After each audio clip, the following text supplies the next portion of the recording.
Hello, everybody, and welcome to Ring Post Radio, the only podcast that begs the question, really? I'm your host, Ryan and Scotty, and with me, as always, is the man, the myth, the legend, Scotty Edwards. Scotty, how are you doing on this fine Sunday morning? I have nothing to say today, so Oh, great! What great! What a way to get people enthused right from the jump into our show than telling them that you got nothing for them. I show up to get people pumped by saying, for the next 2 hours, I have very little to say. That is podcasting 101.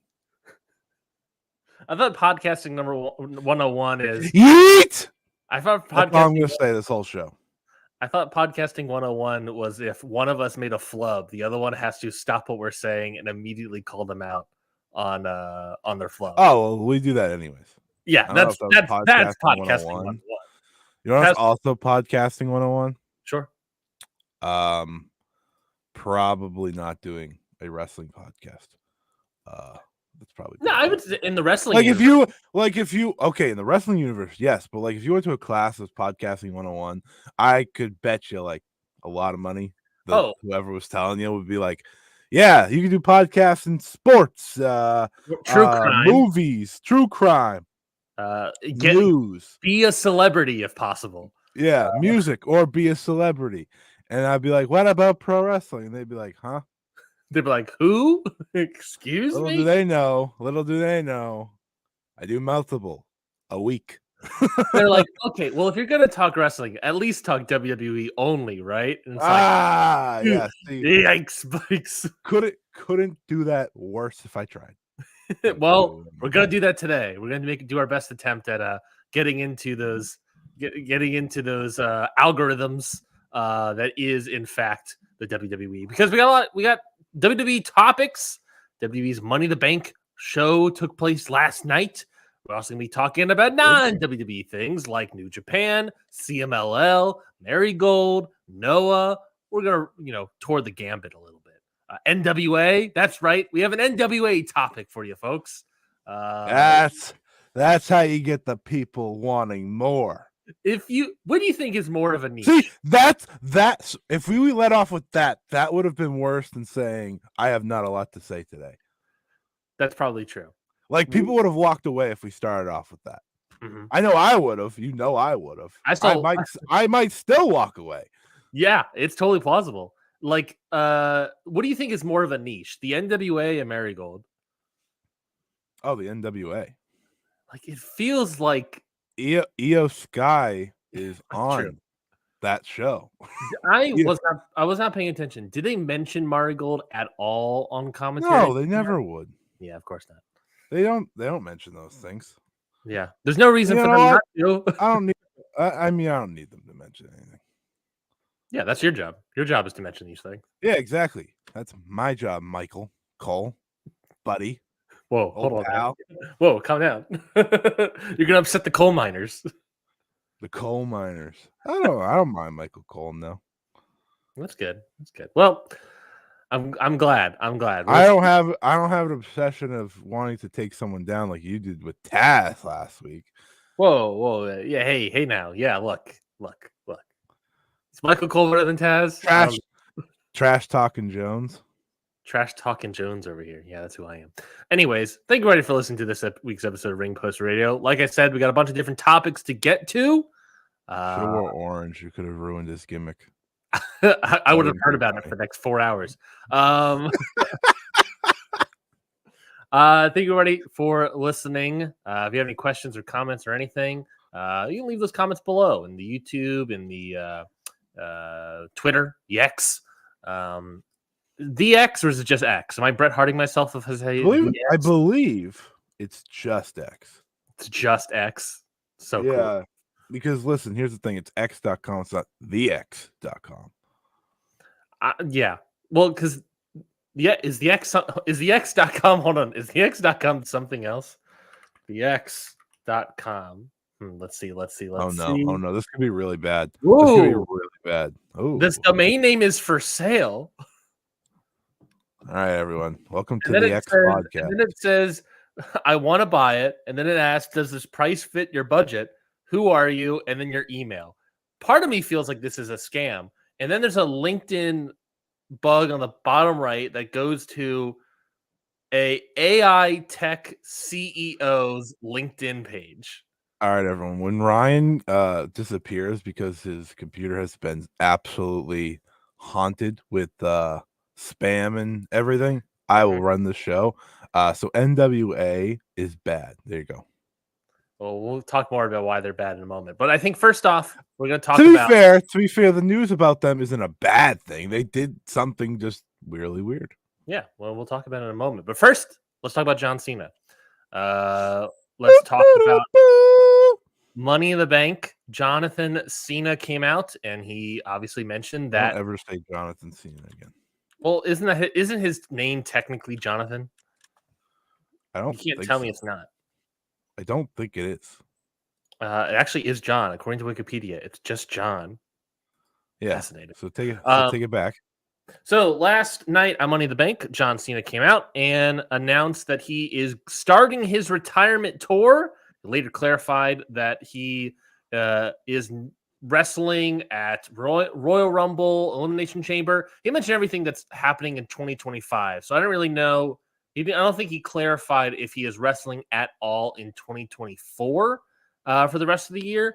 But he mentioned that he's going to wrestle and clarified he's going to wrestle about 30, or he plans to wrestle about 30 to 40 dates in 2025, including Royal Rumble, Elimination Chamber, WrestleMania.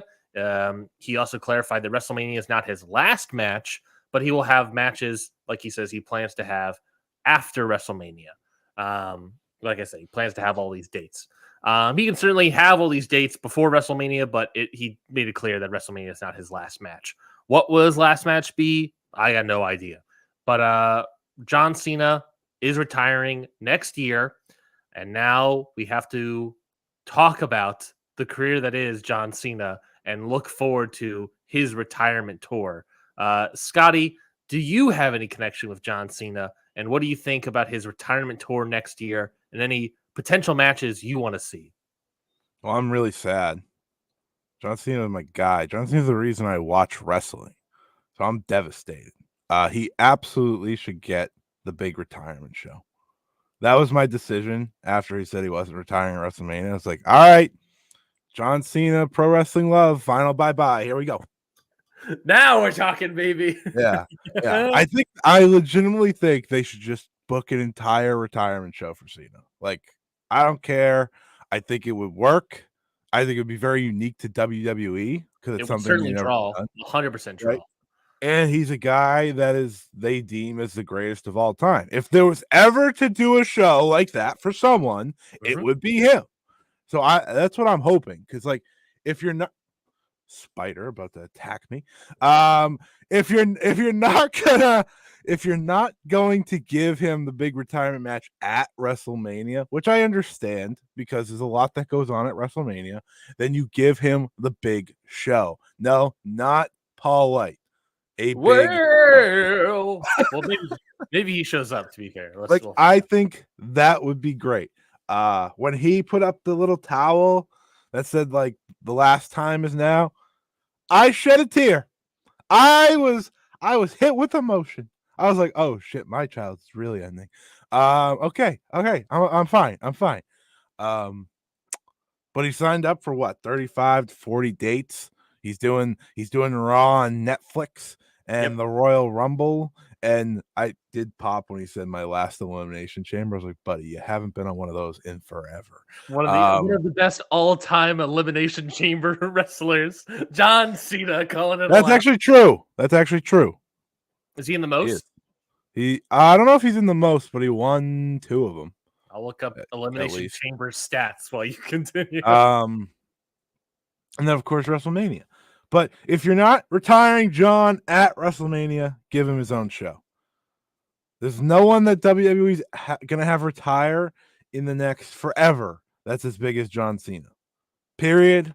End of story. Especially that's planning to do a retirement run. And he has something. He can possibly do something that many others can't or didn't.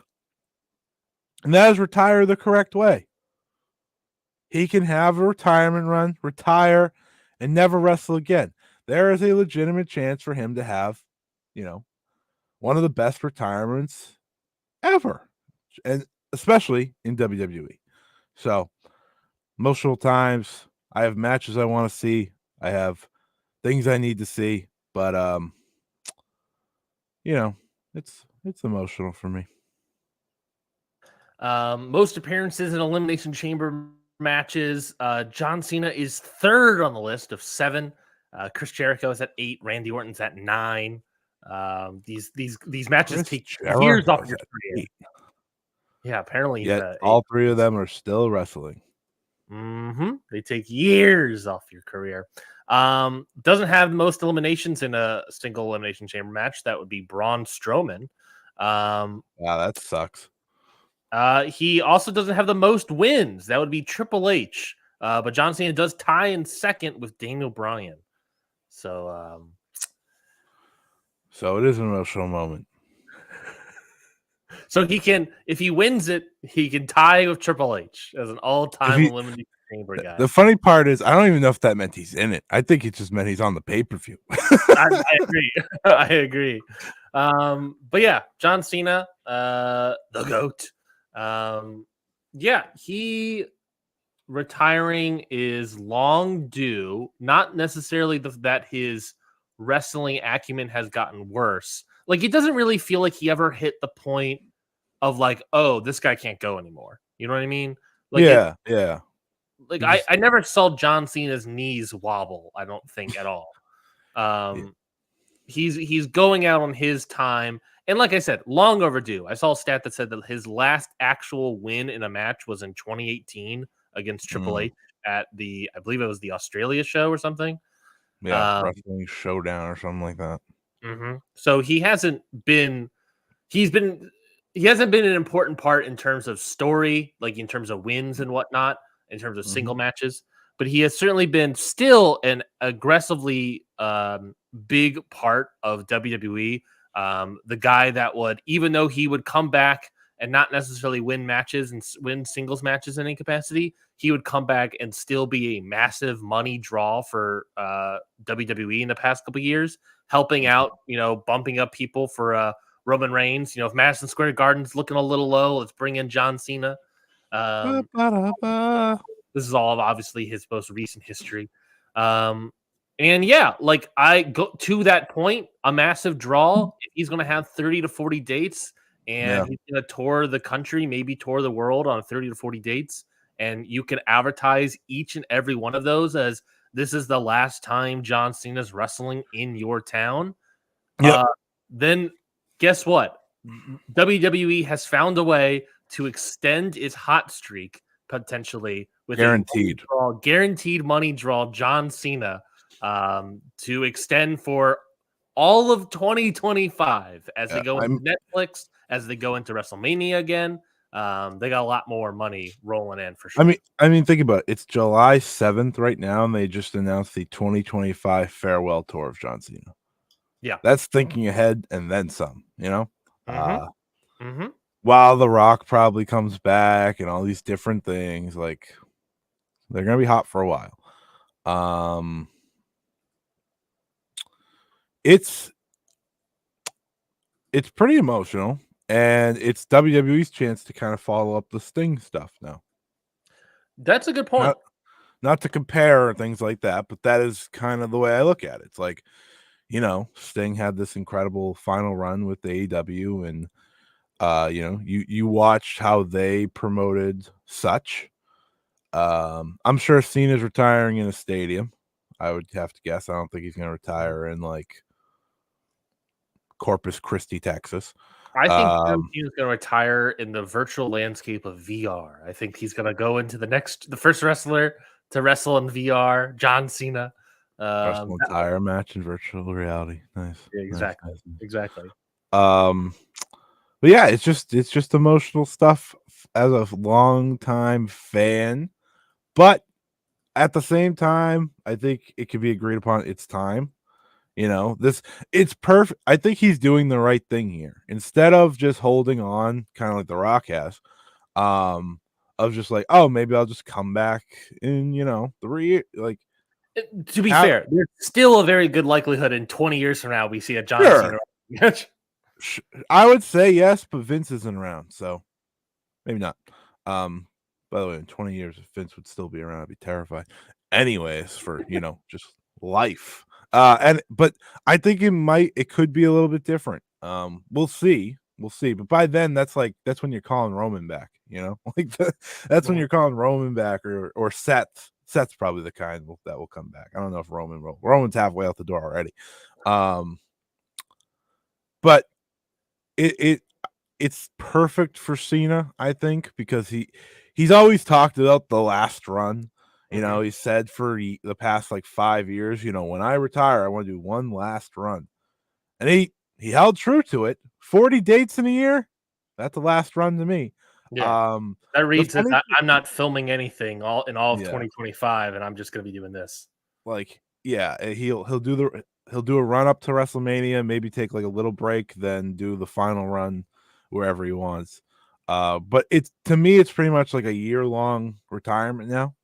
Like, it starts here, and we'll see how far it goes. Kind of like Danielson has done, even though Danielson's not retiring, but they've put emphasis on it, type thing. Kind of like Sting said, I'm retiring by the end of blah, blah, blah. It's smart. It's what you should do. It creates excitement.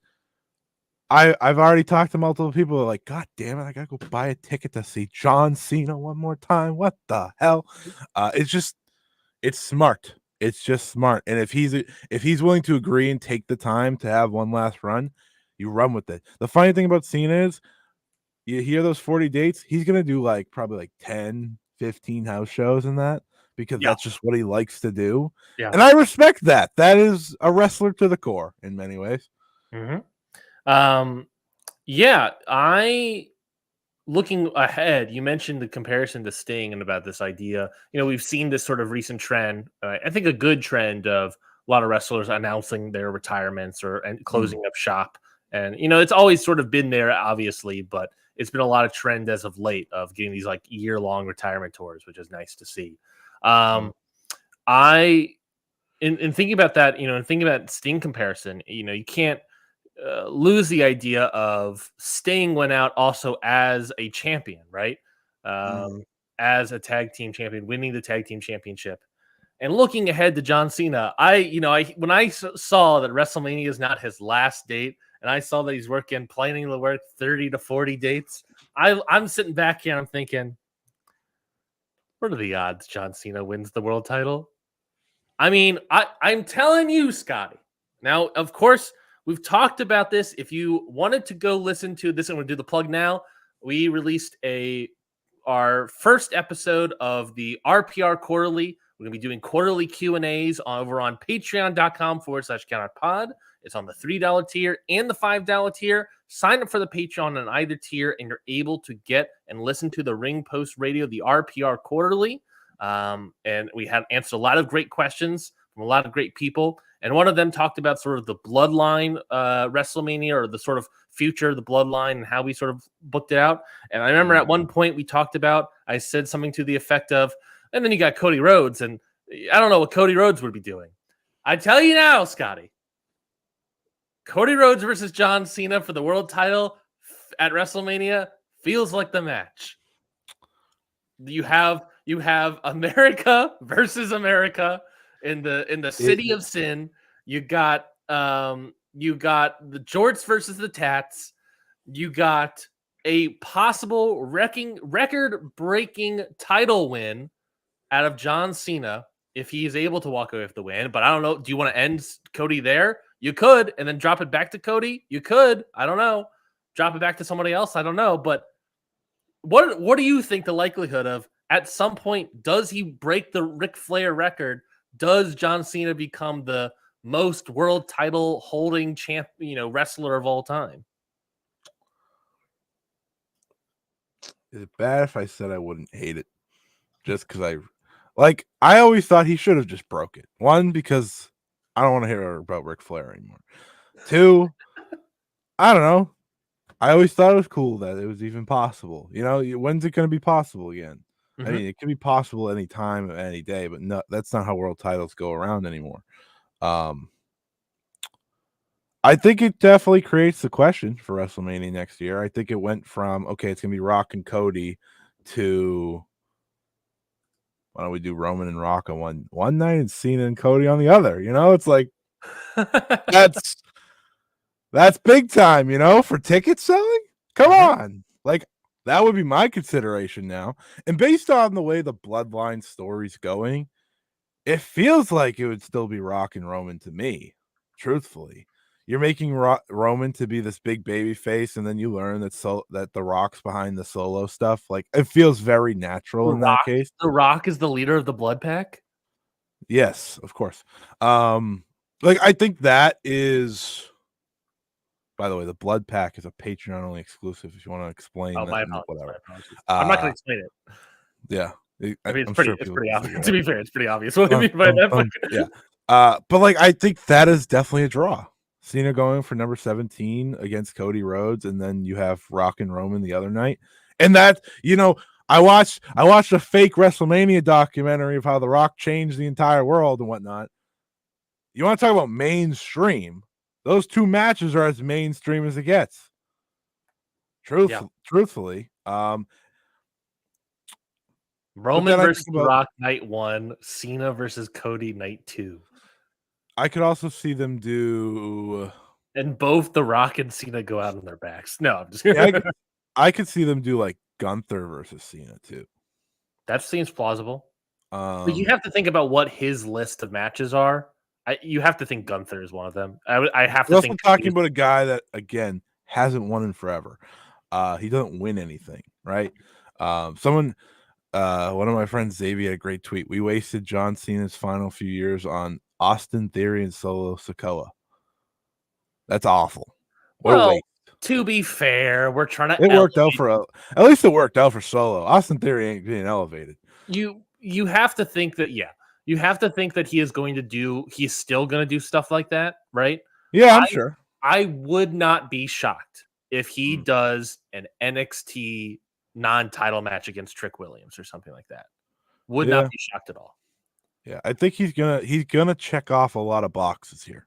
And I think that's kind of the fun part for WWE moving forward. There's only one match that I need, and they already teased it at the press conference, and that's Punk and Cena. That hits right here. I don't give a shit what anyone feels about either one of those two now. I need that. Need that. Running back at Money in the Bank next year. That would be awesome, actually. That would be like perfect. If I was trying to think, what would you do for Cena's last match? And I came to either Punk or Randy.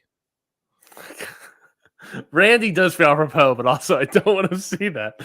I do now. They have way more fun now than they did back then when it was serious. Sure. I don't even mind the Randy stuff. I think some people didn't even watch it, and in their head, it's just the worst thing ever because that's what Twitter has told them. Of course, naturally. And there are certainly people on Twitter right now that are wrestling fans that dunk on that series of matches that were not alive when those series of matches happened. Yeah, so I don't care. That would be a fitting last match. Or of course you do the thing of have a young guy beat Cena, which is always in the conversation as well. Who would that young guy be? I have no freaking clue. Austin Theory, baby. Let's try it again. To me, it's about making him look good in the end. And like you said, Cena doesn't show the cracks like Undertaker has, Sting didn't really show cracks, but you knew he was limited.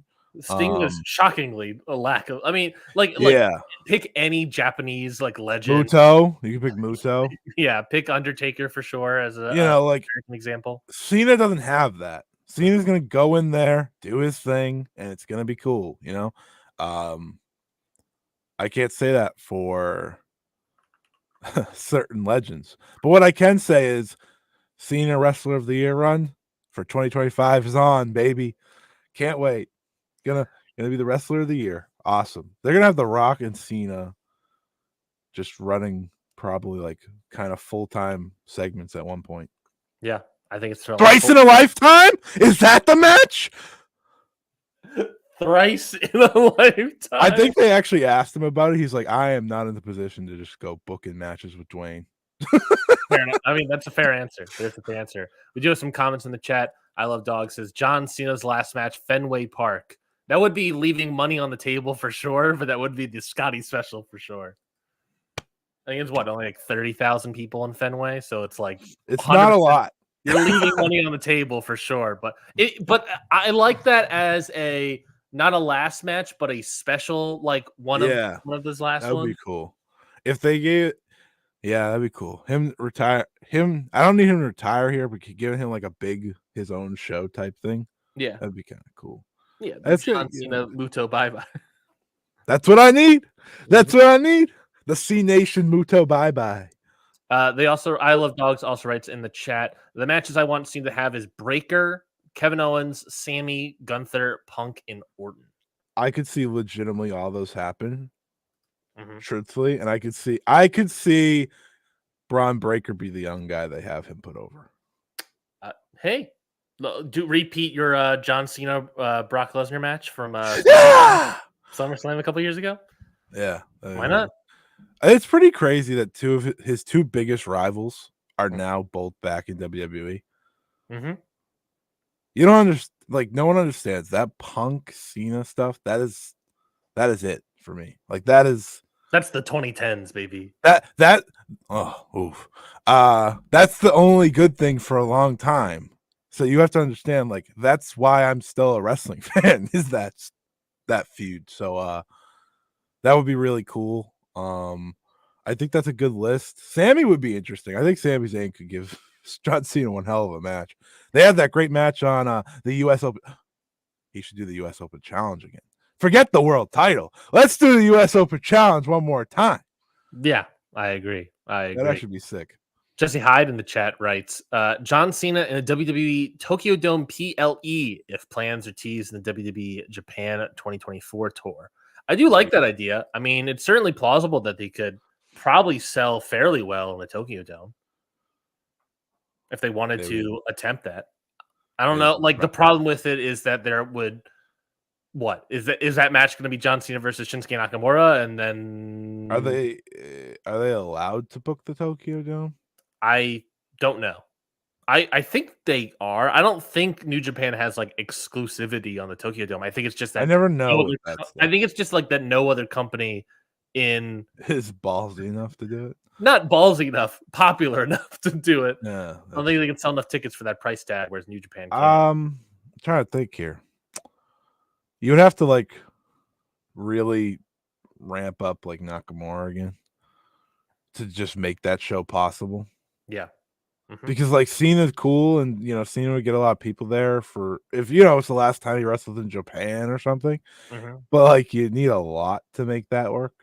Yeah, and it'd be cool though. I mean, I wouldn't say it wouldn't be cool. I mean, everything feels like it's on the table for next year now in terms of Cena. And if they continue a Noah Marigold partnership, maybe that's the talent, the local talent you have, in the undercard, and just sort of do like a crossover show of Cena as the main event against Nakamura.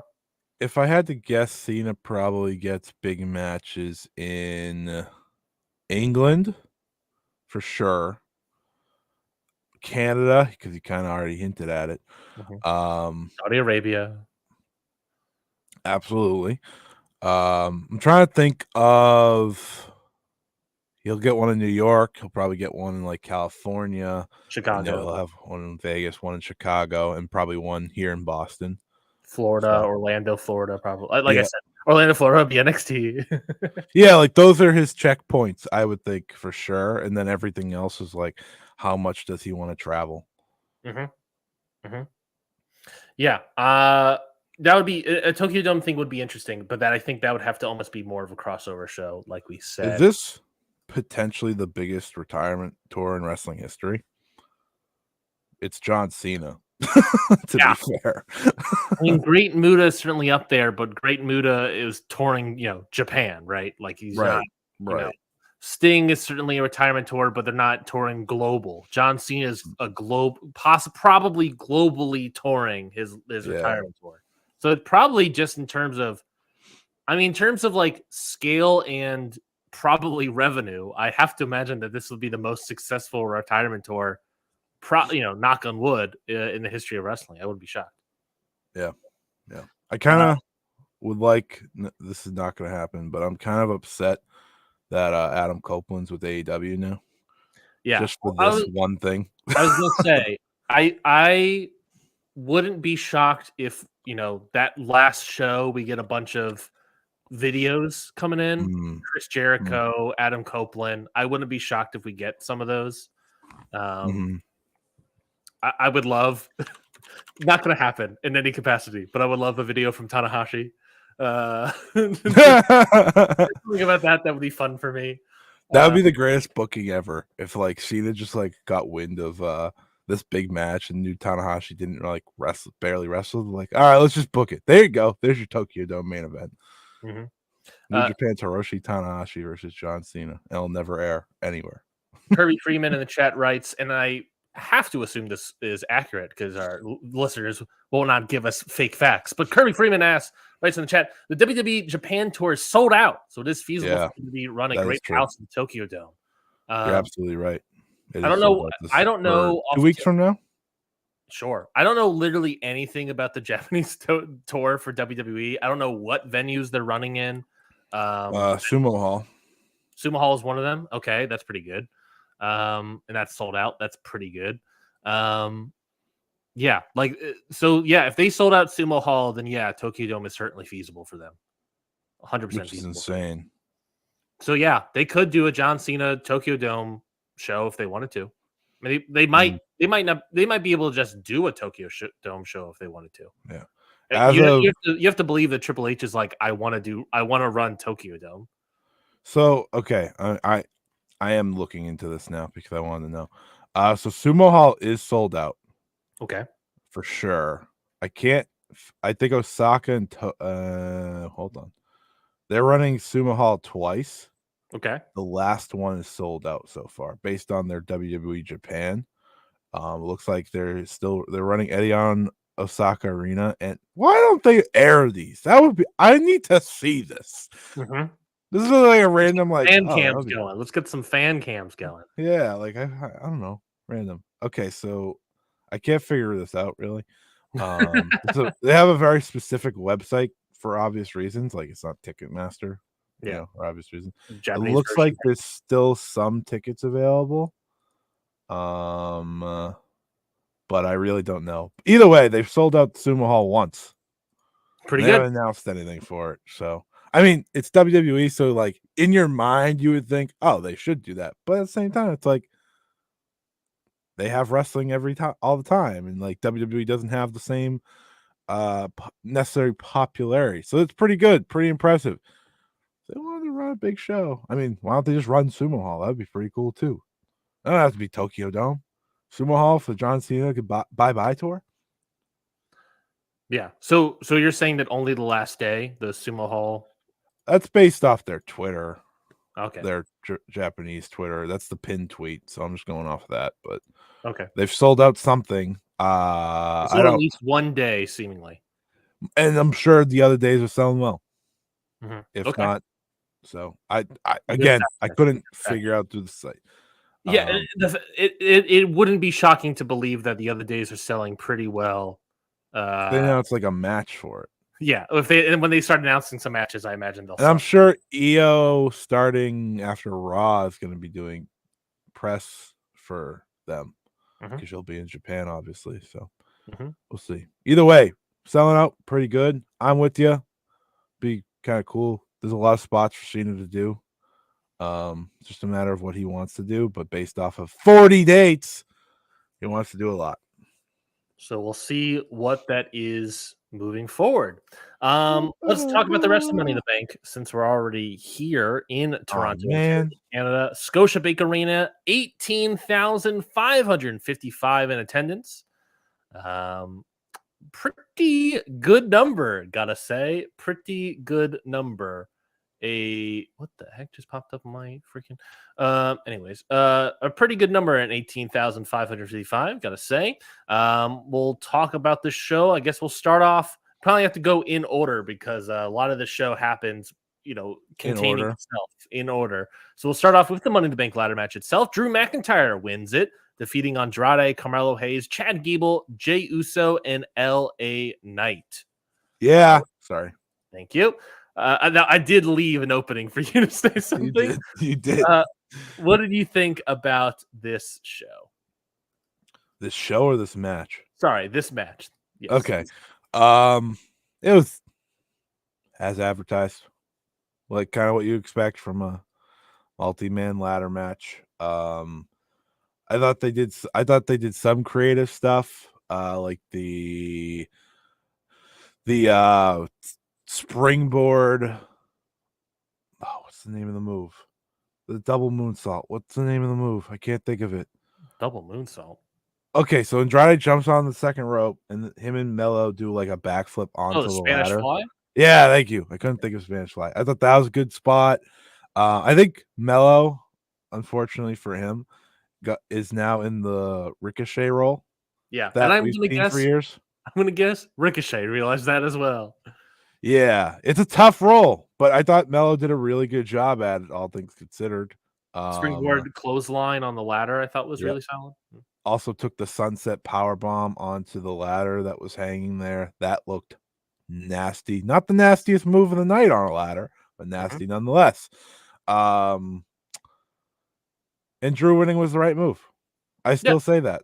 I understand people might be mad what happened, but I think people need to know, in my opinion, Money in the Bank is a real detriment to how this company wants to book now. Right? They book long term with these big title reigns in mind now, right? So you look to the future. Cody's going to be champion for a long time. Gunther's probably going to be champion for a long time. You don't want either of them getting cashed in their reigns, because those are both supposed to be big time reigns. Yep. So just doing it and all right, we'll use it for a story. I think that's better than just having someone hold on to it for a year. I will say that I do have some gripes with it. I'm trying to recall back, but it does feel like a lot of the booking of at least one of the Money in the Bank briefcases in the past couple of years has been cashing it in the night of the show. I totally agree. It worked for tonight because I think there's a lot not tonight yet, last night, because it was story, right? The other ones have just been, we don't feel like dealing with this. That's what those have been. At least this one felt part of a story, so I'm fine with it. But I'm with you on that. They usually do it to the women's one. They usually are all right, let's just new champion. But I think they have the right person, and we'll talk about it, in Tiffany, to hold it. Yeah. Some people feel like they should hold it for some time, and I'm sure she'll only hold it till SummerSlam. So this is a waste of a conversation. But it's nice to think she will, And Drew, like I said, Drew winning was right. I like the end where he threw the ladder at Jey Uso. I yelled yeet when he did it. And when he yeeted the ladder at Yeet himself. Yeah. It did exactly what it was supposed to do. That's what this match was all about. The Chad Gable bump, though, was kind of nasty when he was hanging and had to land on his face. Or the Chad Gable German suplexing a ladder. That popped me. He did all that. I was like, this is a real baby face spot, all of this. Yeah, he even looked to the crowd for recognition. And they were like, boo, we don't like you, bud. I think in that moment, the crowd was like, well, that was kind of cool, but I don't like this guy, so I don't. Yeah, I think the ladder match was pretty good. It's a WWE ladder match. We've seen a billion of these at this point. We'll see a billion more in the next year. So I think they had some creative spots and people did well in it. I don't know. How much it was the best ladder match I've ever seen. Probably not. I don't know. There's so much of these feel the same after a little bit. But if this was a week ago, they would have had the better ladder match because it would have been first. That's true. Just the idea of that. But after that one in AEW, I was like, I don't want to do no ladder match. Yeah. You'll get another one next week, and the week after that, and the week after that. Yeah. That's the problem with Money in the Bank being a pay-per-view. It's a big show now, so it's you can't get rid of it. But they decided that. They decided it was this. They wanted this to be the part of the big. I like how you say they. One person decided that. Oh, that's true. That is true. That's why we're getting bad blood and things like that now. Hey, Triple H is like, all right, we're bringing back dunk on old Atlanta's paper. I didn't dunk on bad blood. I'm saying that's a good thing. I hope every pay-per-view is different for Atlanta. We get day one, we get bad blood. Next year will be Armageddon. Yeah, now we're talking, baby. The year after that will be Great Balls of Fire. All right, continue. But yeah, the winner of the match, we talked about in the preview that it only made sense for McIntyre to get the win and for him to cash in and lose for some sort of Punk reason. They decided to do that story tonight. They started to do that story last night at Money in the Bank. So look, that's perfectly fine by me. They could have saved the story for a little bit longer, but they chose to do it tonight. I don't care. The next pay-per-view is Bash. Is it Bash? Is it SummerSlam? So yeah, they're leaving SummerSlam. No, I couldn't remember if it was SummerSlam or Bash. Oh, okay. When is Bash? I don't even know when that is. The month after, I have to assume, my boy. Is it Labor Day weekend? Feels like it's Labor Day weekend.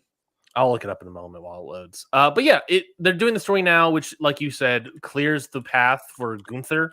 SummerSlam is August 3rd. It's August 31st. Eat shit, buddy. You said it was September. Eat shit. I didn't say September. Sorry. Yeah, you said it's the next month. That's the next month. Well, when is one day off? It's that's Labor Day weekend. That is Labor Day weekend. It's all in London is on August 25th. That Sunday. That Saturday is Bash in Berlin, and then next day is they pushed it back. All Out thankfully moved. I don't know if you remember this. I had a meltdown thinking that all these shows were happening the weekend that I'm always wicked busy. Yeah. So them taking All Out off of it, very appreciated. But yeah, they decide to do the story here. I'm fine with them, like you said, clearing the path for Gunther at SummerSlam. Fine by that. Good. Give Gunther the match. Which obviously we'll talk. I guess let's just talk about it here since we're already kind of talking about it. The match between Seth Rollins and Damian Priest, World Heavyweight Title match. Obviously, I thought the slowest match of all time. It was slow. I thought the work was solid, just slow. And then obviously you get the terrible pinfall count of Damian Priest obviously having a shoulder on the mat. Referee not counting it. And then very quickly, I don't know if this was the planned moment for the match, but I have to imagine in the back, Triple H is like, shit, they screwed it up. Play McIntyre's music. Go. Yeah. Go. Yeah. Distract.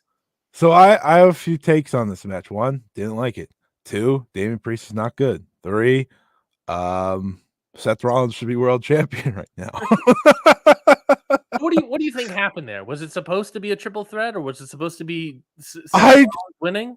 I thought so when that happened. I was like, oh, so was Rollins supposed to win? And like they were just like, because to me, I much rather Rollins and Gunther, and I could have seen them make that change for a month. I don't know. I just don't like that. He's never won on that move in his life. The big Falcon Arrow after the Super. He's never won with that. Yeah. So like, I don't know what was going on. Was Damian Priest out of it? They get knocked silly at one point, and just I don't know. The match was it was so slow. I felt like these two were wrestling, and like Damian Priest hitting these kicks. I was like, these don't look good. Like these look really bad. When Naomi does like the double kick thing. Yeah. That's what all of Damian Priest kicks look like. Like she just does it in a little spot. So Mike Bailey does that too. It's like the little spot. All of his kicks look like that. So they all look like ineffective to me. Seth was moving better in terms of like there was no limp or anything anymore. Yeah, they pulled off that swanton into a lion salt move. That's pretty nice. Yeah, he just seems he's a little rusty. He's been out for a little bit. That's fine. I'll take a one day rust. But I will say it's good to have him back at least. That was weird, and then the McIntyre stuff went exactly how I expected it to go, and it was really funny because my friend invited me over, and I'm gonna read exactly what he texted me to sell me on watching the show with him.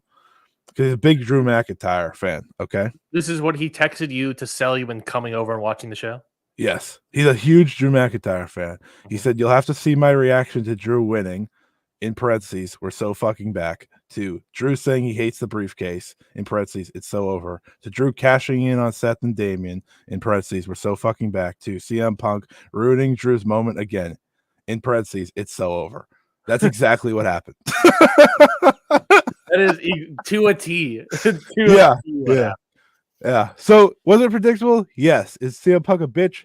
In why is he the baby face? Punk? Yeah. How is it happening? I mean, I keep watching this. I was like, you're empathizing with McIntyre in this moment. Been empathizing with McIntyre for the past 2 months.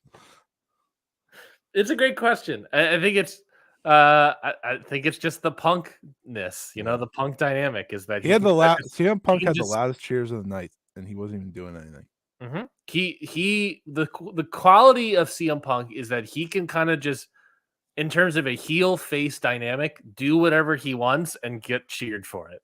You know what I mean? Like that's the CM Punk quality, baby. And that's the Hall of Fame wrestling right there. That's true. I will say this. No match for SummerSlam is bigger than Drew versus Punk. And I do like the idea of so you know how people used to be like, well, he could have just fought for the world title. This time he couldn't. This time he legitimately couldn't. So Drew winning the world title was not effective to him. I did think about that. I was like, okay, see, for the first time ever, this makes sense. But yeah, poor Drew. The worst part, I think, for him is he got pinned too. Yeah, but that I was confused about was pinning Drew again. He got pinned last time in Scotland. He got pinned. Was he pinned at WrestleMania? Obviously, yeah, he was definitely pinned at WrestleMania. Yeah. He got pinned here. He did get the win. He did get a win at WrestleMania, but I think he's been pinned every single pay-per-view since then. You had Seth Rollins there. Daddy. Yeah, you had Seth Rollins there. Why not just pin him? I was confused by that. Well, because they're setting up Punk and Rollins too, by the looks of it. That's fully what I think is going to happen. So, I think you're right. SummerSlam is going to be the final blow off to McIntyre Punk. But at least the first final blow off. I'm sure they'll come back to it eventually. Yeah, like that's the thing with setting up this Rollins stuff, right? Is that it feels like the blow off to the match might be at SummerSlam. But you have to imagine Punk is going to get that win, which won't resolve McIntyre's story in any capacity. Like it's just the focus is still going to be on Punk. But then how do you transition that to a Rollins feud? Unless this is just we're laying the groundwork, which is probably what's happening. I don't know why I'm reading into it too much. Yeah. But yeah, pretty fine. I also looked at other attendance from the past couple of years also for WWE. They were on SmackDown, obviously, and they had 16,000. This was 18,000 in attendance. Last year, when they were here for SmackDown, they had this year, when they were here for SmackDown, it was 16,000. The year prior, in 2023, WWE and AEW ran Scotiabank Arena. SmackDown was 14,000. This was the main event of Edge defeating Sheamus, Edge's goodbye party in Toronto for WWE. 14,000. And then AEW / New Japan also ran this arena last year at 13,000 in the Scotiabank Arena. So WWE bringing in 2,000, 4,000 more people than they were last year for SmackDown. So pretty good. Pretty good. You can't deny that. Lots of tickets. Mm-hmm. How's SummerSlam doing? You go, but I'm gonna look. Yeah, I don't know off the top of my head. I have to assume really well. Cage match, by the way, has the Damian Priest, McIntyre, Seth Rollins triple threat heavyweight match. The whole thing as a 4.89 on Cage match out of 225 votes. So a pretty solidly, what is that? 2.5? No, 2.5 would be a 5. 2 and 2.25 star match. Yeah. I mean, the match itself wasn't good, so it's how I would rate it. But I don't know if I'll rate it that low. Maybe 2.5, maybe 2 3/4. I think the business end of it was the right way to do it, if that makes sense. That's fair. Do you have SummerSlam up, or do you want me to stall some more? Continue. Then we'll talk about WWE Intercontinental title match between Sami Zayn and Braun Breaker. Sami Zayn gets the win here, 13 minutes and 15 seconds. I thought their chemistry was really good between Braun Breaker and Sami Zayn. I don't know if I was shocked, but it was just sort of like, I think Braun did a really good job of following Sami's lead here. Sami did a really good job of selling Braun's for lack of a better term, in a nice complimentary way, Braun's nonsense and all of his stuff. It was just a really solid wrestling match, and Braun not getting the win here, I think that's totally fine. Sami Zayn continuing to hold the title is interesting. I don't know where. Like, the thing about Sami Zayn's title reign is that it's kind of monster a weeky, if that makes sense. Like, there isn't really a story to it other than he's doing title defenses and just he overcomes whoever the next challenger is. Yeah. He overcame Gunther, and now he's overcoming Breaker. To that end, I don't know where this is gonna go. I'm fine with having great wrestling matches. Obviously, I don't necessarily need a story to have great wrestling matches. But to that end, I don't know how this ends. Yeah, who he can't overcome unless it's like a Kevin Owens sort of thing there. I don't really know. I'm thinking they're just gonna do like a 4-way at SummerSlam with him, Breaker, Kaiser, and Sheamus, because they've started to intertwine that a little bit. What about a Dragunov? Can we squeeze a Dragunov in there? You can squeeze Dragunov in there. I could see them have Dragunov win the damn belt from him. They've protected him for the most part, so there's a reason for that. I think there's a lot of directions they can go. I think SummerSlam's a fine endpoint for it if they do choose that to be it. But yeah, like you said, I mean, Sami Zayn's just having really good matches, so it's not really a problem with me either. But yeah, this was good. Breaker clicked with Sami. If they ran it back, if they just ran this back at SummerSlam, I wouldn't be shocked either, truthfully. Give him the one win and then have Breaker beat him or something like that. That's very WWE type booking. So that's always possible. But yeah, this was clean. I didn't mind not having like a lame finish of like, oh, it's a no contest or something like that. Like, yeah, all right, it was an actual hit my finisher and get a 1, 2, 3. It was a Braun was, he's not ready for the big moment yet, which is a classic. He'll have it eventually. By the way, SummerSlam tickets, just 46,436 so far. Ah, darn. Just 46,000. Ah, shucks, WWE. They got to sell 8,000 more to sell out. For their current setup, right? Yeah, which is most of the stadium. Perfect. Which is totally plausible. They have not announced a single thing, so you have to imagine they might sell that thing out. If they were to sell, crazy part, right? Have they sold out a stadium yet? Technically, yeah. Technically, they've sold out multiple. Really? About what I'm. Well, that's what they do. Sure. Oh, I'm thinking like a football. They sold out WrestleMania. Like, did they sell it? Yeah, they did sell it at WrestleMania, didn't they? Yeah, night 2 at least. Yeah, night 2 at least. I should know more about WWE's attendance. I just don't. I sell a lot of tickets. There you go. What I need, just because I just need everything correlated for me, and I don't know if I go to WrestleNomics and this will do it for me, but I just want every show of the year with whatever the attendance is, the capacity of the building for that. So then the percentages of what that, like what their attendance was, how close to a sellout they were, and then like maybe also like what percentage up and down versus the previous time they were there. That's what I need. By the way, I need this sort of data. I'm gonna guess WWE doesn't have any down arrows this year in terms of like location year on year. But I mean, I already said they went 2,000 to 4,000 more than last year, so it's crazy. Pretty good. Pretty good. Money in the Bank, women's Money in the Bank ladder match. Tiffany Stratton gets the win here, defeating Chelsea Green, Io Sky, Lyra Valkyria, Naomi, and Zoe Stark. What's interesting here, Scotty, is that when I go on Twitter and I saw a lot of people talking about how there was a good amount of botches in this ladder match and all these sort of things. And then I look at Cage Match and see that it's the highest rated match in the entire card. Do you agree? That's the highest rated match? No, but I don't think I see. Certainly not the worst. No. It was exciting. Mm-hmm. That's why it's highly rated. These 6 went out there and they accomplished the car crash ladder match.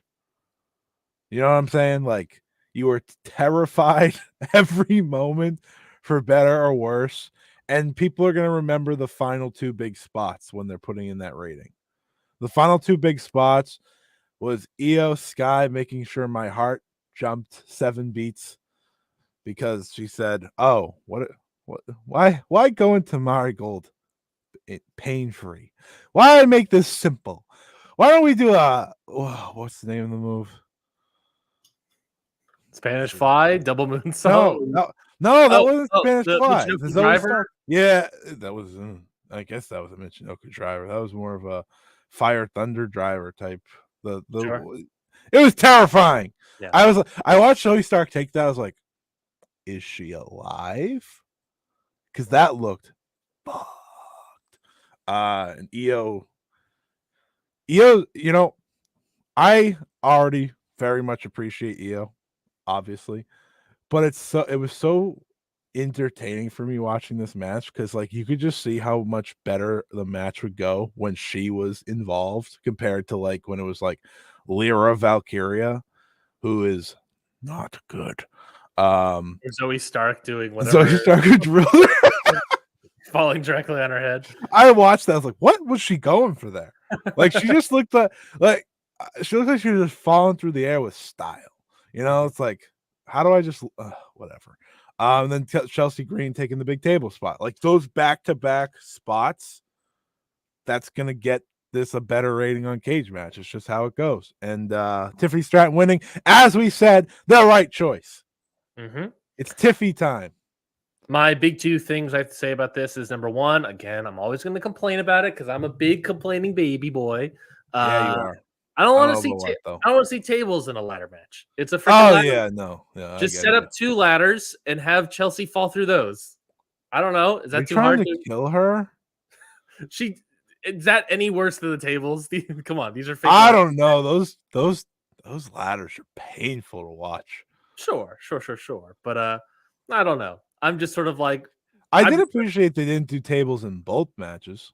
I agree, but I'm the big usually they do over here. I'm a big curmudgeon over here in the sense of, if you're gonna do a ladder match, don't have non-ladder weapons involved. It just annoys me. See, when I do that, that's for war games. That's why I hate war games in the present day. It doesn't matter what company runs it. I don't need 1 million weapons in war games. Mm-hmm. For me, that's the main problem. Or when weapons somehow make it in a steel cage. It's like, what's the point of the cage? I agree. That's more of my problem. I understand where you're coming from, because why don't you just make it TLC then, you bastards? Which every match should probably just be that now. One of my least favorite parts about WWE War Games as of late is every single person running to the ring and before entering the ring, going to the exact same spot right before the entrance, pulling out some sort of weapon and throwing it in. It's like it gets reloaded every time, that spot. Yeah. It's awesome. It's so dumb. I hate war games to begin with, so that's not a WWE exclusivity. If anyone's listening, it's like, wow, you hate. No, I just hate war games. Yeah, blood and guts, war games. Well, you see war games. You see it all the time over in Boston. I saw 2 live ones, and I was like, all right, I'm done. I don't want to ever see wrestling again.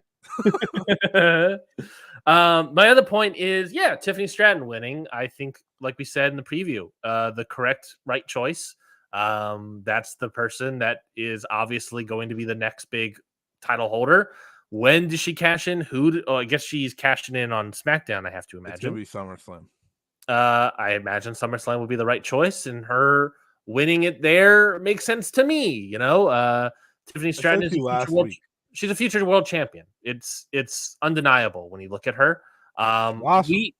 We said it a year ago, I guess, after the Becky Lynch match, right?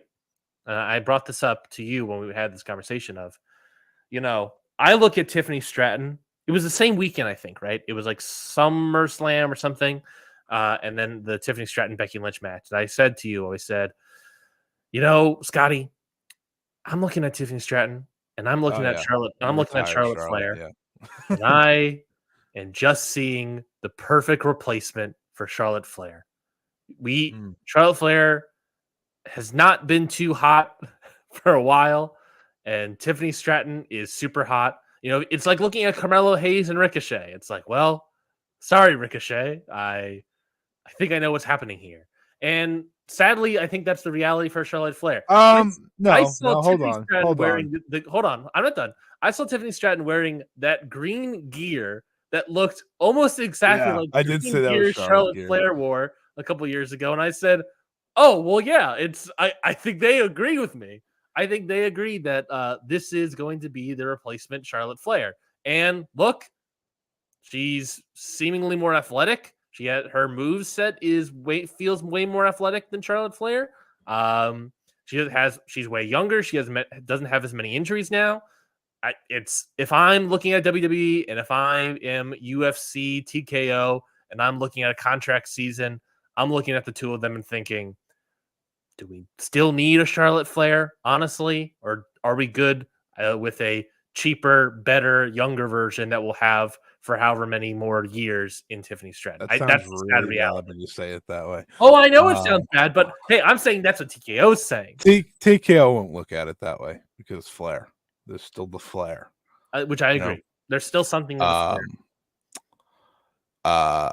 Also, Ricochet said I'm leaving, by the way. Ricochet, this is a little different. If Charlotte says she was leaving, it'd be. But I see the thing with Tiffany is like she's obviously a fantastic prospect. She's one of their best prospects. When you look at her, you look at Braun Breaker. It's like, okay, they have two WrestleMania main eventers right there that came from whatever sport they were doing, gymnastics and football. Yeah. It's why in giving her the briefcase and having her hold it, that's what the point of the briefcase is. To me, it helps to make someone. She is the right type of wrestler, right? You want the heel, kind of the snotty brat, just being like, I can win at any time. She's absolutely winning it at SummerSlam.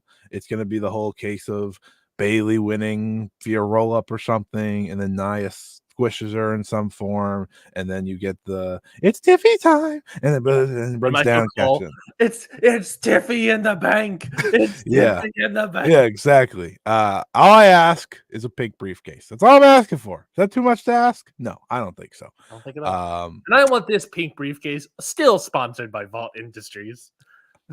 That goes without saying. I wonder if that's just gonna be on there for the whole. It better be. I doubt. I think it's just for that, and she's going to come on SmackDown with a pink one. I think. That's fine as long as she doesn't show up the white one. They just take the VOT thing off. I'd be pissed. I'd be like, no. You got to keep that on. Yeah, you got to keep that on. I saw that. I got to stay there. But they picked the right winner, and I can't fault them for that. To say what I was saying about Charlotte Flair, that's the TKO perspective. I think you're right. I think if Charlotte Flair is smart, she should think exactly like Ricochet, and it's the perfect time for her to jump into like a company like AEW and just be like, okay, let me, reinvent myself. That years ago for her, to be fair. Oh yeah, I thought she should have did that a few years ago because she's done everything 10 times over. This is tough look for Andrade though. This is what wrestling is, right? This is the perfect time for someone like that to leave, get hot again in a different company, and Charlotte Flair is probably going to come back, and then you have a hot feud with Tiffany and Charlotte. I feel bad for Charlotte. She's been through like a million injuries, I feel like, in the past few years. Like, she's missed a lot more time than she's been around. I can't tell you the last Charlotte match I saw. So that hurts she's too. 30, she's 38, so she's already, on the back end of her prime, probably. If you consider 35 as the typical prime age of wrestlers, yeah. But now she has a bunch of injuries as well, so it's just I Yeah. don't know. I would leaving to AEW, leaving to some other company, Stardom, Marigold. Other company. Okay, Yeah. it would only be AEW. It would only be AEW. And I don't think she leaves anyway, so I think that's why Andrade's there. Yeah. Would you want to see Mercedes Moné versus Ashley Flair in a match? No. Not really asking for it, but there's already one horsewoman that they could sign right now if they want to. Just saying. Let's get 3. Let's go for all. It's like Tony Khan collecting cards over here. Let's talk about the main event. Infinity Stones. Like like Triple H did with Karrion Kross and AOP and Top Dollar and B-Fab. The Good Brothers. And the Good Brothers. That was a great Johnny Gargano. Hey, at least he's a tag champ. At least one of them was successful. Johnny Gargano, the most successful Infinity Gauntlet meme wrestler. I don't remember the whole thing. No, I think they put EO on there.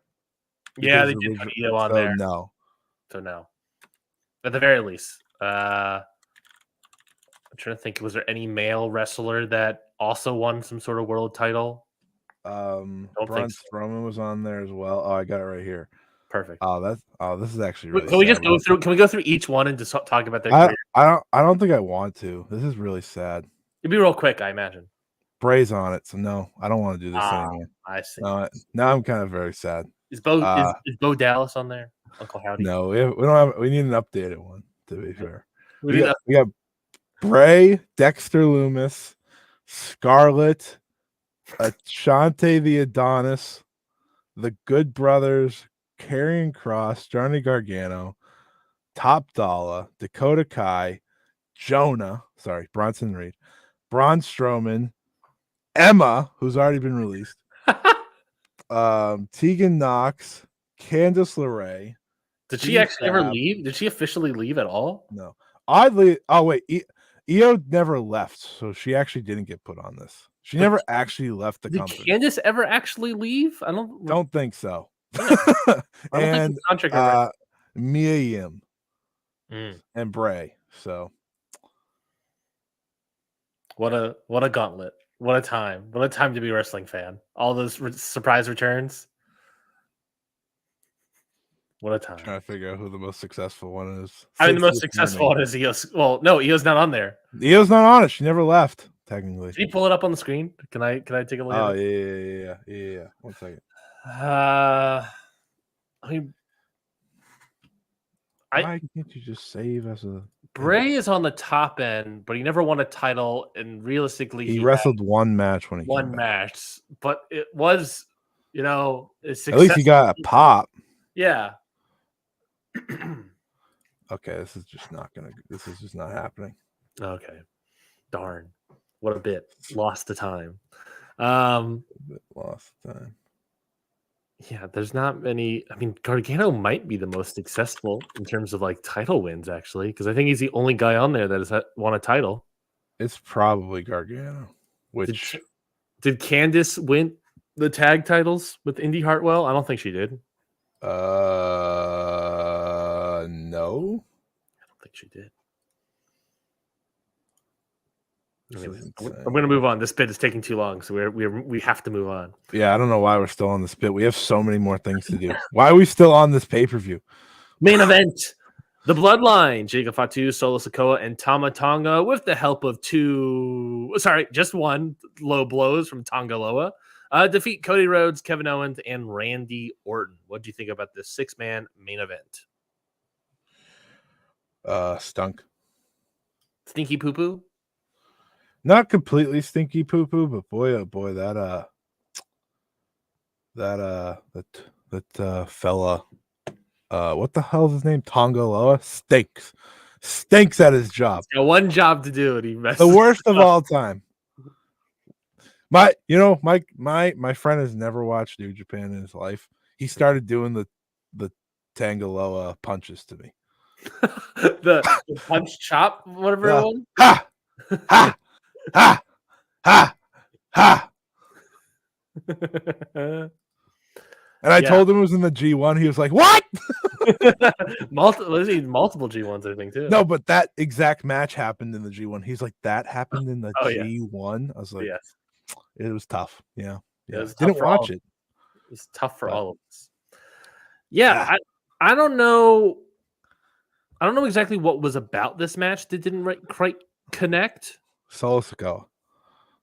I kind of think it was Jacob Fatu. Wow. He had good spots, and the crowd was with him, and the crowd would pop. But then it was like he would do something and then like react big. Yeah. And then do something else and then react big again, do something else, and then tag out Solo, who would get massive boos getting tagged in. And it just felt like when I see a Jacob Fatu match and I see this Jacob Fatu, I was just like, this guy, when he does his moves, are great, but then it's so slow in between. And maybe that's just him doing the WWE style, but it was just like he was just there to do big spots. Yeah. And pose. Watching him, I could not forget that quote of, they don't want to showcase Jacob Fatu yet because they don't want to show up Solo Sikoa. I could not let that go. It did feel like that. Maybe it'll be different after he has his title match. Yeah, this just felt like a TV trios match. Yeah. It wasn't like exciting enough to break through that, and that's just how I felt from start to finish. It wasn't anything to do with any of the wrestlers. It's just like that's how the match was designed. Yeah. And then it just ends with the spike, and it's like, oh, why the hell is this main event? It's like, I know why. So it's Solo pitting the champion to go to SummerSlam. As Dave Meltzer said many moons ago, and a bunch of WB fans said, Dave, you're wrong. Yeah, here we are. He was right. Dave's still right sometimes. Aura, by the way, for Solo Sikoa, non-existent. This guy has zero. The thing when Roman's like, exactly, no pop. This is exactly no aura.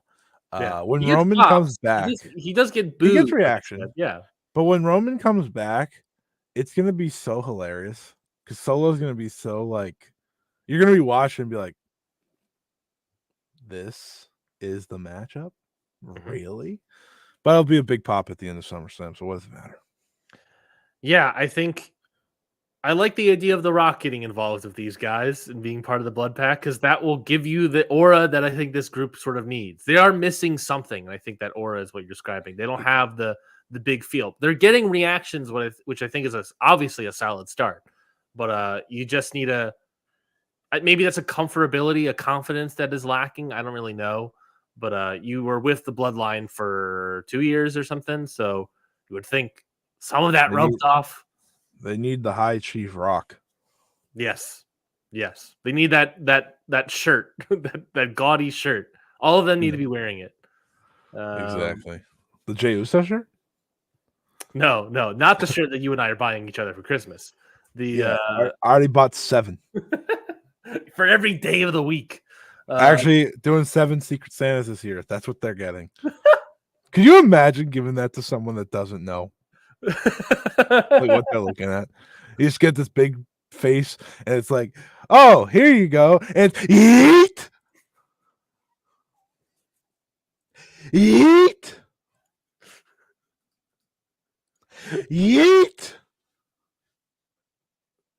It's stuck. Oh God, he's here to stay. Can you just imagine an entire podcast with that stuck? Because it didn't work. That'd been good. Anyways, Money in the Bank. That's the show. that's the Money in the Bank review. We talked longer about John Cena in the show, and I think that's the right choice. I agree. Well, now that we've reeled in all these people, let's talk about the NWA. That's right. Hook, line, and sinker, baby. Got him. Why are we talking about the NWA? Great question. Because you hate me.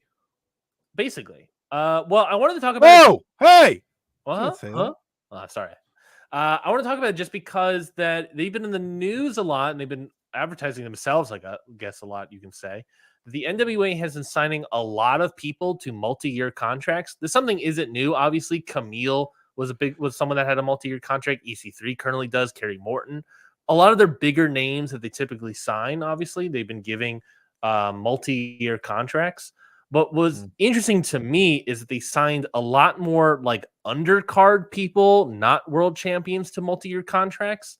Here's the list of people, Scotty, that I found that have all signed multi-year NWA contracts, exclusivity contracts, I should say, to the NWA.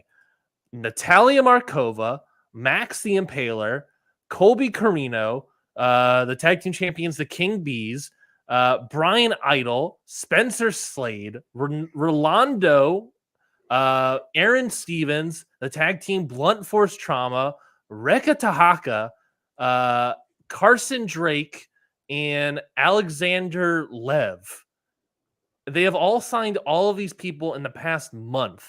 And most of them, these last two I said, Carson Drake and Alexander Lev, are like, low card tag team guys for the NWA. And I just am bringing this up because I'm wondering to myself, why are they doing this? Why are they signing all of I get EC3. I get Kerry Morton as a prospect and all that stuff. I get, Maxie Impaler as a champion. But why are you signing a bunch? Do you see these people as big time prospects? Do you see these people as big time stars for your thing? Obviously, they've probably come into some amount of money in the CW app. I don't know if they are, but why are we signing all these people to exclusive contracts when you don't need to be? You know what I mean? People watch the NWA. Yeah, my question is, do people actually watch the NWA? Is the NWA making enough money to sign a bunch of people in the past month to exclusive multi-year contracts? It doesn't make sense to me.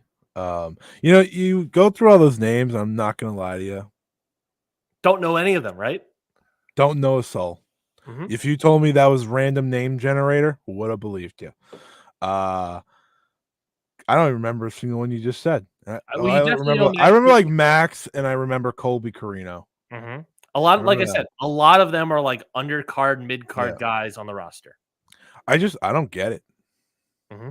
I don't understand. I mean, good for the people signing the contracts. They're probably getting paid money to be exclusive and whatnot. But what is the end game here? Is what I'm wondering. Is there more money on the horizon that they're bulking up for? Are they, loading up the armory with a bunch of wrestlers? Or no? Because if that was the case, they'd sign like real people. Yeah. To be clear, these are all people that have been on NWTV for the past several months. Not having exclusive contracts. Like you would think they'd start like signing actual names that people know. No offense to the many wrestlers that we just went through. But it's all just like, I look at NWA, right? And I think if you considered them an indie promotion instead of whatever you may consider them, you'd be better off. Yeah. Because they're at least doing stories and whatnot. This is everything I said in my review of Hard Times, was that if you look at them as just a small indie, they're not bad. Right. It's a really small indie. They have a TV deal. Granted, it's on the website only. They do have a documentary series as well, so that's more money too, It's weird. It feels like an upscale OVW. Sure. Which people may hear that I'm like, what? Okay. My point is, it's like OVW got a little buzz at one point because of that show they put on Netflix. Yeah. And I've seen the graphics and stuff. And I didn't know any of the wrestlers besides the one that used to be in AEW. I can't remember her name. Layla Gray. Yep. But that's just what it feels like. Just upscale old school wrestling. Or not upscale, but just more money behind it, I guess. Yeah. I mean, again, good for them, good for the wrestlers. I don't know what it means? Probably nothing because I'm not watching it. That's damn sure. That's the one thing I know what it means. I ain't watching. But it's cool to see wrestlers get money at the end of the day. So it's also interesting that they aren't, as Connor Houston in the chat puts it, I can think of other better indie names they should have signed. They aren't going out and signing other people. I mean, they barely everyone that they kind of bring in at this point are all people part of their territory system now. And also they've been expanding into this territory system. By the way, if no one knows about the NWA, they have this they have a bunch of literally territories which are all connected. It's like Jack's Dane Promotions or whatever that company is. The EC3's promotion, Exodus. They have all these various different promotions that are connected through these wrestlers, and now they are giving exclusive contracts to wrestlers, and they are so. And that the reason I'm also fascinated about the NWA, Scotty, is that they feel so removed from mainstream wrestling.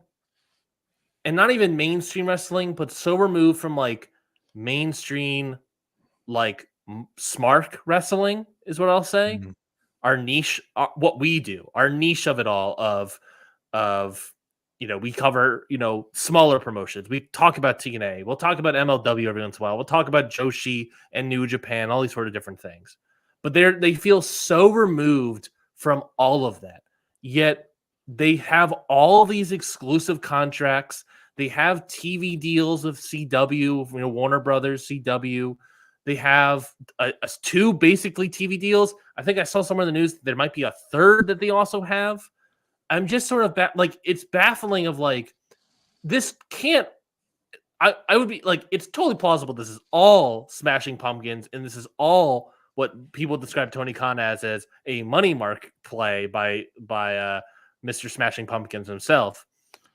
But there's got to be some other segment, the segment that money is coming in and paying for all these sort of things, It's just baffling. It's just very baffling what the NWA is still the NWA has no relevancy at all to the circles that we are in, yet they are still around and they're signing people to contracts and they have TV deals.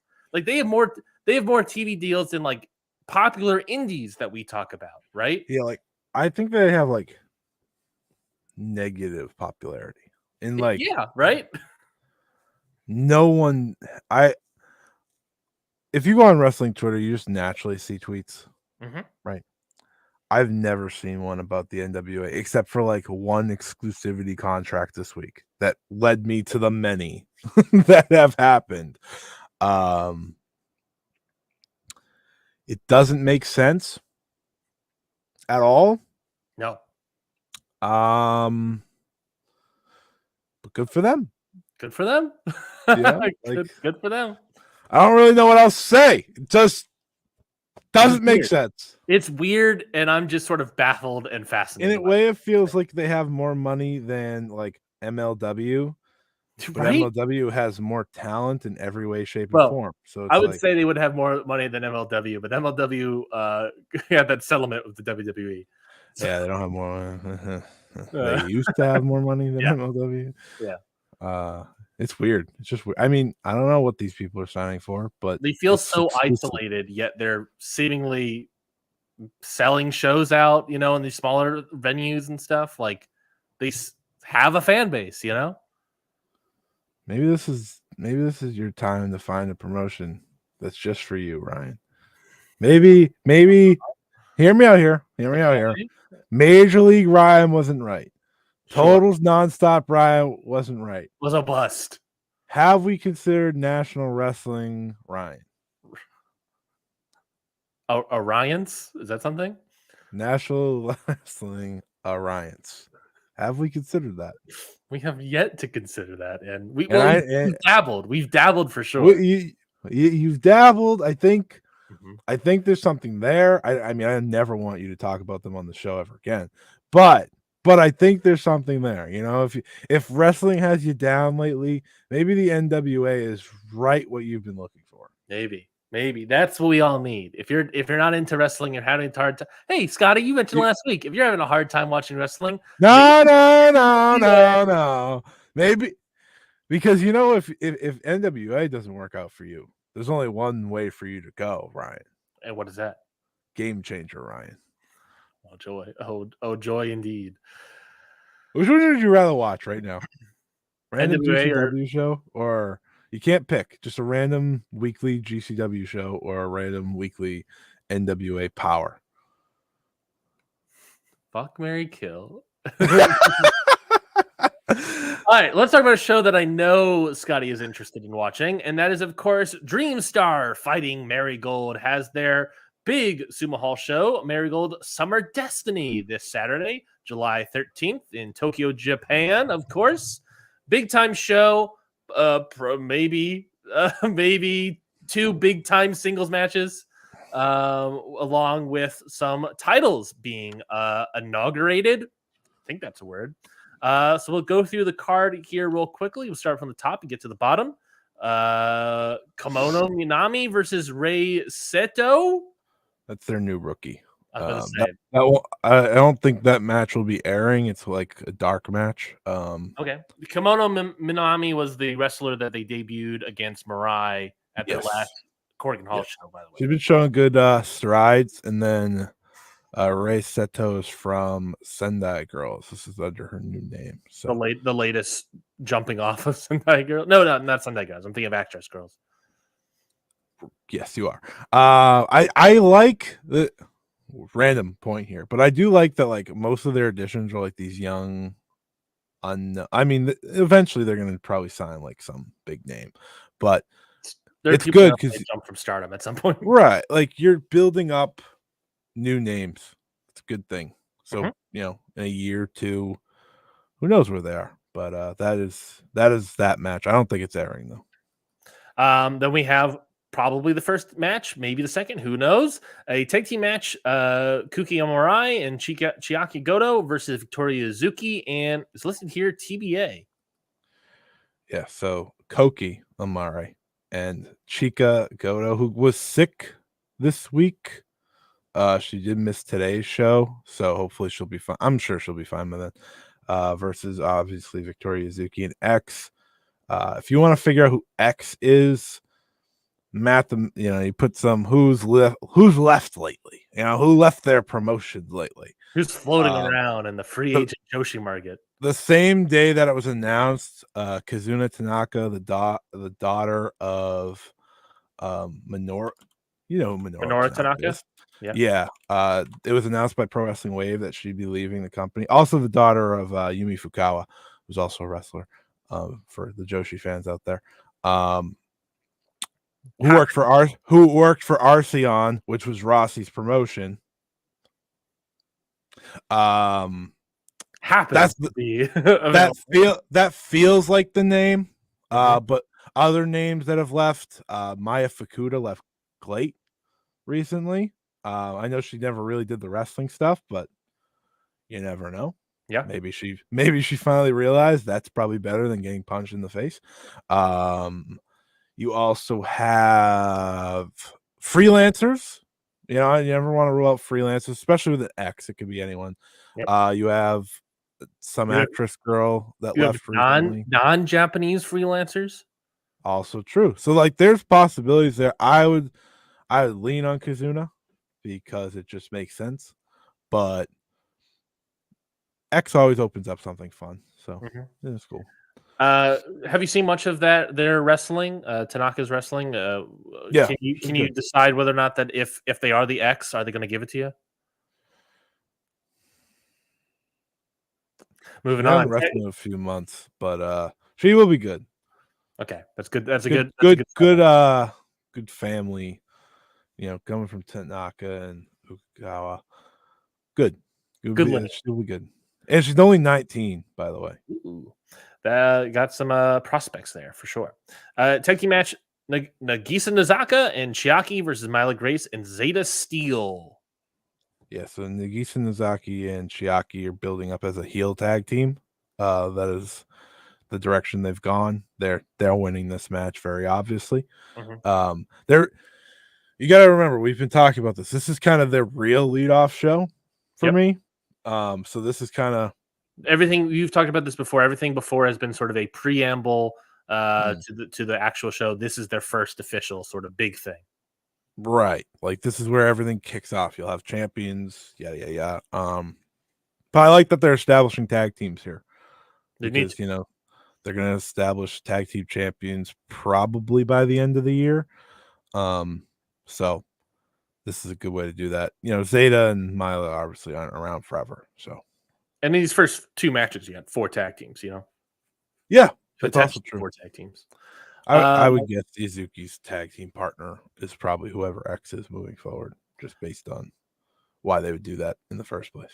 Yeah, and I understand why they are not accompanying here, but I rather enjoy the tag team dynamics of, I think it's Zeta Steel and Bozilla, the sort of yeah, they're fun. The sort of storyline that they have going on. I enjoy that more than a Mila Grace and Zeta Steel, but you know, we take a well, Bozilla's a little busy. I was gonna say I understand why Bozilla's Zeta's very funny. Mm-hmm. She's nailed the I mean, I watch Zeta, I'm like, well, she's gonna be signed by WWE or AEW. She's a great NXT wrestler. Yeah, she's got personality and she's improving. So like that's why you do the Japan tours. A lot of wrestlers I wish that did do that before signing. I could name 10 right now, but I'm not gonna. a match for the inaugural Superfly Championship, and Natsumi Shizuki versus Misa Matsui. Yeah, you got it. I wasn't sure to commit to the Sui. yeah. I always like that I have you read these. I know the names. It's like it would just be nicer if I did it for you. But you are convincing the audience to watch this show, and I am the audience that is like, okay, what is this? I want to learn about it, you know? So this is essentially your high speed title match. Yep. Which if you like high speed, this will be really good. High speed out of the Azame Starlight Kid, if you know about that in Stardom. Yes. Misa Matsui's really good. Shizuki is one of the best veterans they got. You know, she debuted a decade ago in Stardom, retired for a long time, then came back a few years ago for Actress Girls. This will be really good. They have good history. They've been working it up. They've done well in making this seem more like a feud. They started as friends. Now it's like, you know, they started friendly, and now it's like, all right, this is all about gold. This is all about winning a title. If I had to guess, Misa Matsui, I think is a long-term like underdog babyface type, you know, like the Natsupoi type beat type thing for them. So I do think she loses here. You get the Shizuki win, but this is the first match where it's like, okay, this could be really good. And I mean, I think the tag from earlier might be decent enough, but you know, we have to wait on X and whatnot. But I think this will be good, and you get the crown of your first champion. It'll be nice to have that Superfly belt to defend in multiple places. And as we see, I think for the Superfly stuff, they'll probably have to bring in a lot of outsiders moving forward because you know there's not a long list of high speed here. But yeah, this should be quite a good match, especially if you like the high speed style. This shouldn't be like the full on like, I don't know, Azumi and Starlight Kid. I think they're not as fast as Azumi. No one really is, but I think it should be good, and like it's fast paced wrestling, you know. Yeah, it should be at the very least an interesting watch and an inaugural championship match. So you know you always want to see who's going to be the first champion of something. Yeah. 6-woman tag team match here: Nai Takahashi, Mai Sakurai, and Nao Ishikawa versus Shinobu Kandori, Takako Inoue, and Nori. Yeah, that's correct. Insane. Shinobu Kandori, obviously legend. Takako Inoue, obviously legend. Nori, no Wikipedia entry. Nori is former Ice Ribbon wrestler that went to LPW, I believe. She's fine. I haven't seen her wrestle. I think I've seen her wrestle once in my life, and I do not remember the match whatsoever. But it's all about the legends here, and they're building up now Ishikawa and Nanai as a team. and they've they need a spot for Mai Sakurai, who's been making good strides as a tag team wrestler, I think, as well. But I don't know if you like to see an underdog get their butt kicked. This is it. Shinobu Kandori is a terrifying, legit as they come wrestler. I don't know if anyone's ever seen like Akira Hokuto versus Shinobu Kandori. Just go watch that and just know like what what they're getting into here. She's obviously older, but this is the Legends match. Legends match is fine for me. Should get the job done. It's a trios match, so it is what it is. Did you also know, looking at Shinobu Kandori's Wikipedia, that she is a part of Japan's House of Counselors? She is a government official for Japan. I knew something like that, but not that specifically. She apparently is currently a member of the House of Counselors in Japan. Interesting. Better than the House of Torture, right? Right? you have to think it's better than the House of Torture. It can't be worse. Another tournament for this is tournament first round. What was the you see here.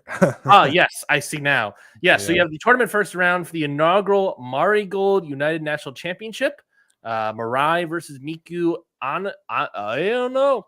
And the winner of that seemingly will face Bozilla. But I also know from there's also some weirdness regarding Julia. But let's just talk about the match that could be happening, or the matches that could be happening for United National Championship, Scotty. Yeah, so my expectation for this is that this goes on first, assuming Julia is good to go. This match opens the show. If anyone's been following the story, they have wrestled 3 times, and they have went and they went Broadway 3 times. It has been a very interesting story to tell, but in an odd way, it has created a lot of excitement between these two. They've made a natural rivalry because of just the physicality and back and forth between these two. So in that sense, it's been really exciting. But there is always the aspect of trying to figure out what happens if Julia can't go. We are down to the wire here. This is less than a week out. Don't have the confirmation yet. I'm gonna guess Monday we learn. Have you heard anything about a Julia wrestling or not? I think if Julia could go, she would right now. I think this to me, this is not official, but to me, this is a big time WWE aspect. They want her cleared. They don't want her to get re-injured or something. If this was a year ago for Julia, say when she's not signed to WWE, she's wrestling. Like that is locked in. She's good to go. I think they want the full clear because obviously this, they have big plans for her. She was supposed to be at Heat Wave today, after all, supposedly, based on some reports. She's not, so tough. If I had to guess, if you're asking me right now, I think she wrestles. I just don't see her missing this show. She had the cast off as well at the press conference, so baby steps. But you never know. And I think ultimately, if this match is for the person to go to face Bozilla, I do think they give Mirai that spot. I agree. Mirai's been doing awesome work. She has been like a completely different wrestler from Stardom in the best ways possible. She has a lot of confidence to her. I think she goes there, has a great effort, and ultimately loses to Bozilla. This is my preview for that match too, because there you go. You don't have the monster lose, right? You're building Bozilla as this unbeatable monster. So when a Mirai or someone beats her in 5-6 months, it means more, and it makes sense. And then that also allows Bozilla to jump up the card to the world title. I don't know how long, but I think she's going to be here for a while. But I'm sure after like the next year, there's going to be people calling for Bozilla signing wise, because you don't get many Bozillas. No, I think I think what Bozilla needs, I love me some Bozilla, but I do think what Bozilla needs is more experience and training, Yeah. right? And I think, Mhm. getting in here in Marigold is a great spot for her Yeah. to get that sort of stuff. She is in the top top of the card, basically. So she is getting that. Yeah. She is improving slowly but surely. And so it's just a matter of time for those things happen. But I do think it's like not going to be for at least a year. I think it's just Yeah. keeping the plans for her in place. She's Uh, doing all the right things, mhm, especially mhm. for someone that's 20 years old. Yeah, You know, by the time she's 21, she's probably going to have the top companies offering her big deals because, again, unique athlete, unique wrestler, has that legitimate monster feel. mhm. Um, I'm sure WWE will become Colin if I had to guess, but for Won't be. now, I'm going to enjoy, as she calls herself, the motherfucking Bozilla. Yeah, baby. And yeah, like you said, I think we're both thinking United National Champion Bozilla walking out of this. But I do know that there's something about Bozilla not being. I believe it's Bozilla not being in this match potentially. Going on to the Uh, Julia Saray. So let's talk about the Julia scenario. What is happening if Julia's not wrestling on this show versus Saray? yeah, I think Dave wrote this up in the Observer. They're keeping, if Julia's out, the natural move is Bozilla goes there because Bozilla won her match weeks ago, Mhm. in the United National Tournament, and then you can make the other match just for the belt. It makes a lot of sense. It's easy. Yeah. Um, and then you do probably Bozilla versus Sari and the two for the what's Yeah. United National. Mhm. It would work that way. But I'm going to treat this as Julia versus Sari because that match is happening, whether it be here, whether it be a next month. Like that match is going to happen because this is the match that these two really, really want. And if it does happen, I think Sari is taking the world title. Agreed. I think so. I think the unpredictability of Julia right now and what she's going to do. I think the injury may make WWE want her sooner in a more full-time role, right? Originally, when we were hearing reports, when Dave was reporting about it, it was a lot of, oh, she'll do Marigold throughout the rest of the year, do some NXT dates. I think it's going to change a little bit more. I don't know this for fact, but I do think it's going to change. And I think it's safer in terms of booking to just put the belt on Sorry. Because you don't have to worry about, oh, Julia is now the NXT women's champion, right? Like she shows up, she beats Roxanne Perez or something. You don't have to worry about booking around that.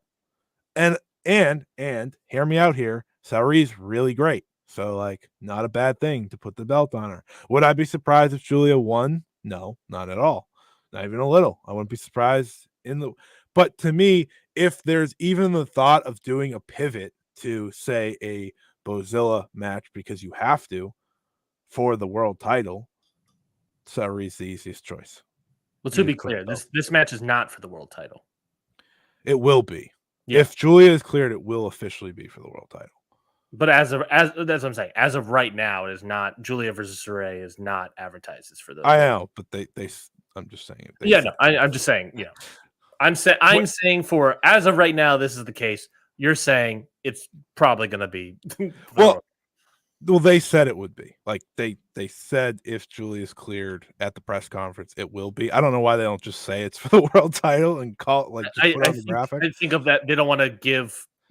I wonder if the reason it's not for the world title is because if Julia can't do it and it's Bozilla versus Suri, they Yeah, don't maybe want do it it to for be a the world world title title. match.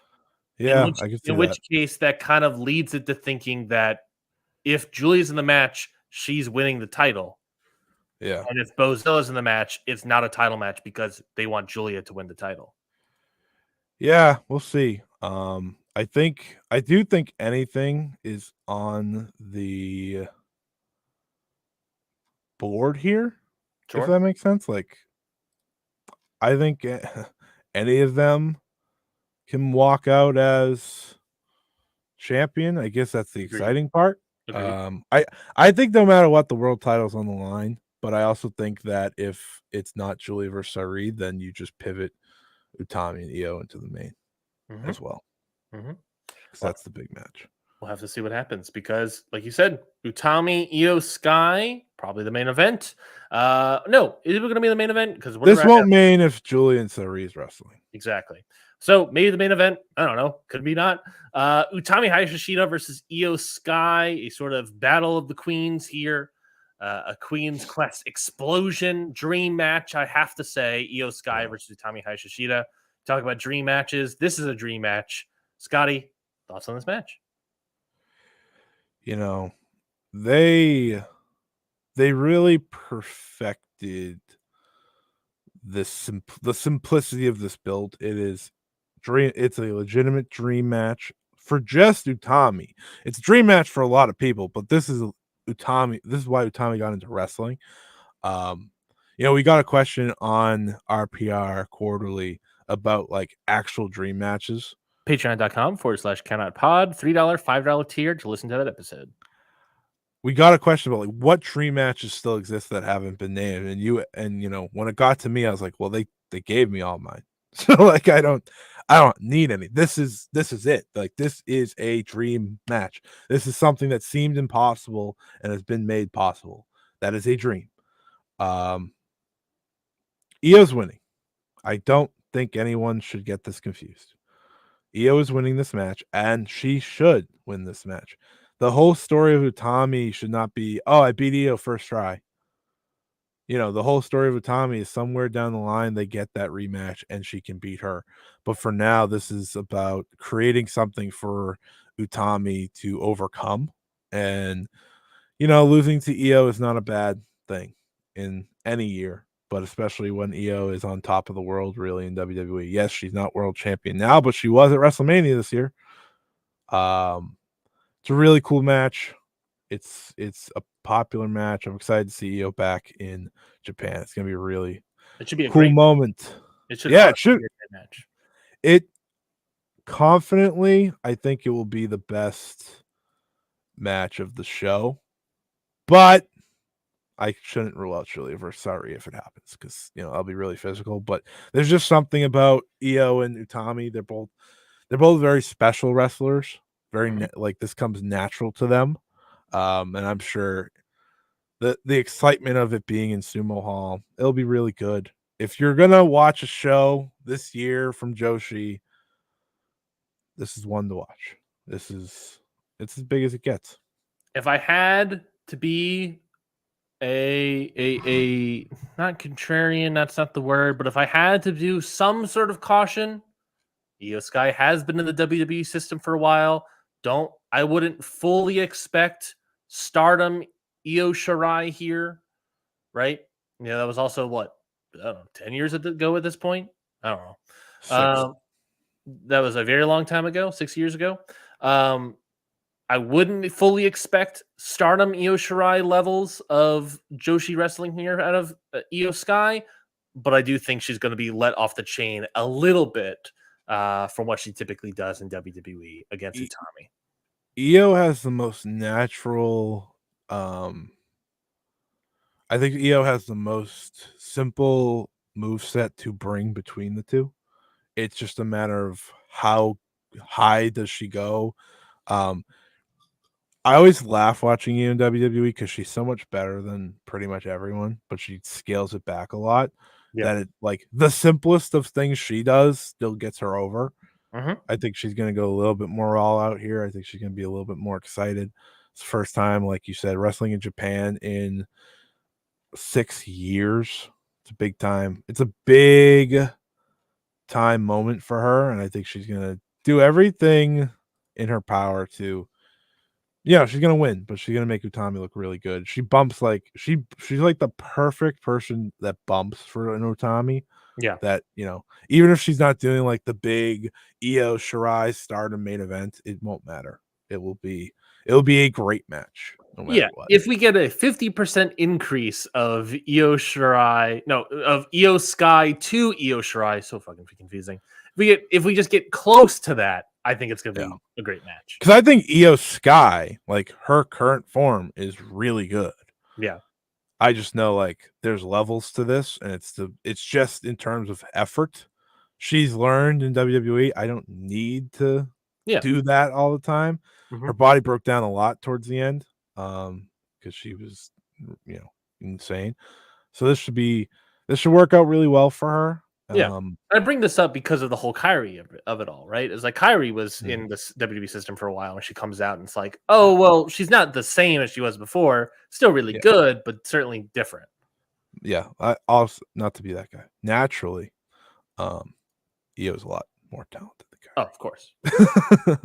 Well, yeah. So yeah, that is Marigold Summer Destiny. That's happening this Saturday. How are people able to watch this, Scotty? You can get the pay-per-view. It's an extended pay-per-view on Wrestle Universe. They only do so many of them. I think if you're already a Wrestle Universe subscriber, you get it on sale for like $20 total because of the yen. So not too bad. Not too bad. I think it's well worth everyone's purchase, though. I think if you're looking for your full-on introduction to Marigold, this is the show. I fully agree. This is definitely the show. It's a great week for Wrestle Universe people. Even though I don't think the No Show's on there, but I know the Sendai Girl show's on there, which has some Stardom involvement. So weird times. What a service. Checking all the boxes. Isn't DPW supposed to be on the service at some point? DPW is on the service. They just put up shows, I think, a little later. Yeah, I just see DPW Limit Break on here right now. There you go. I gotta go check that out. Yeah. So also same day as you just mentioned, same time, but not on Wrestle Universe, on Abima's pay-per-view service for whatever. Not everyone can watch it. Not everyone can watch this goddamn thing. I believe we can in the States. We can. We sure can. Thank God. Thank God. Is Noah Destination. It's a big time show, like we said, on the Abima pay-per-view service. So if you need to look that up, good luck finding it. But I'm sure there are people out there that have. I'm trying to see if they have it on their website at all. Right, we'll figure it out. We'll figure it out. Yeah, we'll figure it out. Wink, wink, figure it out. But they have on this show, Noah Destination, the main event being GHC Heavyweight Championship match, Kaito Kiyomiya versus Yoichi. I don't fully expect Kaito to lose here, but I would love a Yoichi win. I would be pissed if Kaito lost. Yoichi needs something. He needs something, so he needs to look really good. It needs to be a great match. That's all. That's the minimum expectation for me. Yeah, I think the natural spot for Yoichi is taking the national from Hayata. Yeah, Hayata, Sasaki, whoever the frick they want that belt to be on. I think that this is a great card. This is the best top to bottom Noah card I think I've seen since I've watched Noah. Because it's like, oh, I will watch you random match. I will watch you. And the fact that they're putting Kaito and Yoichi in the main, they learned from their mistake earlier this year with not putting the big title match in the main. Though here's the thing, this will be, I think, better. And I also think the big super match they have would also be better than it was earlier this year. Well, knock on wood, I don't think it can be worse. Am I right? You're referencing the Kota Ibushi super match? The train wreck, yeah. But Kaito's so great right now. Yoichi was really good in the few matches I saw him in progress. Yep. And I can't see this being anything but good, if not great.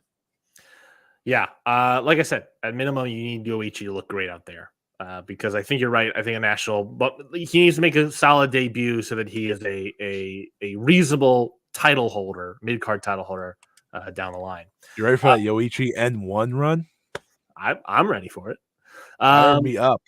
You talk about special single matches. Well, they certainly have a great one here, a bona fide a day of dream matches, if you will. You got Io Sky versus Utami Hayashishita, and here in Noah, you have Naomichi Marufuji versus AJ Styles, making his return to Japan.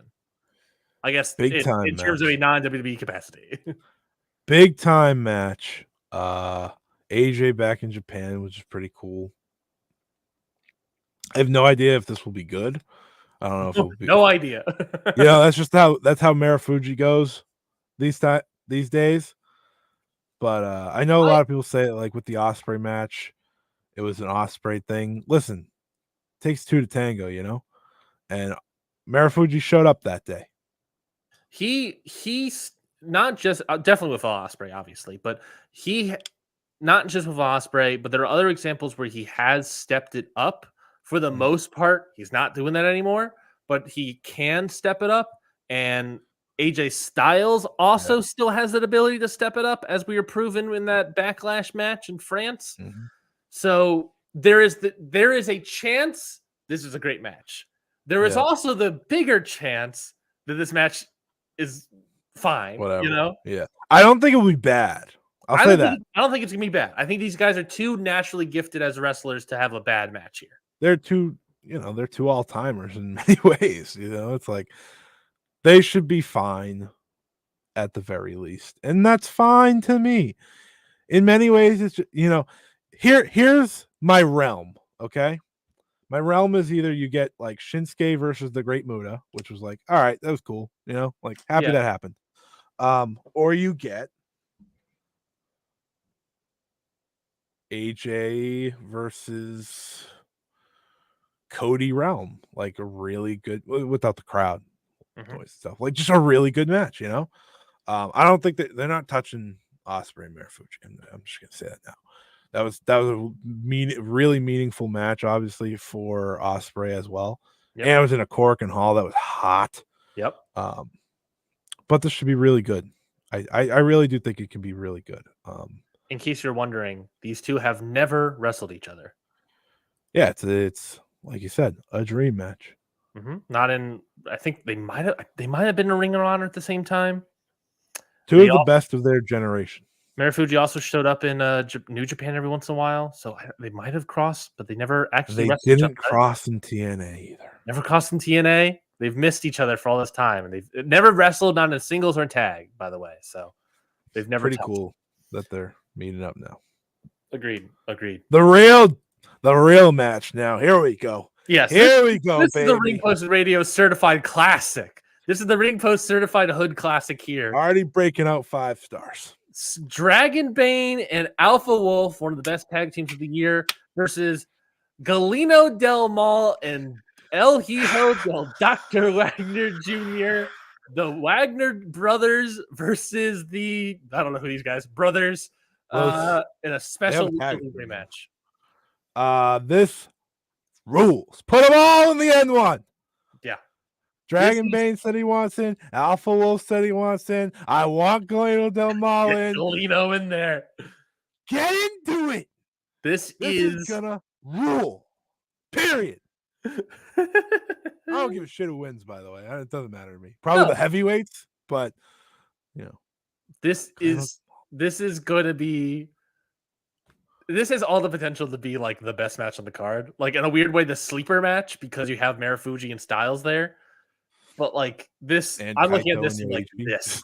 This is it. This is what I want. Dragon Bane Alpha have been fantastic for past 6 months, even more so than that. Basically, since they've gotten in here as a tag team, they've developed into a really great tag team, and they've been killing it all year. And of course, El Hijo de Dr. Wagner Jr., former champion, GEC champion. His brother, Galeno Del Mal, coming in for the first time. He's wrestled in GLEAT before, but so he has that Japanese experience. So needed him in Noah, though. Needed it. Yeah.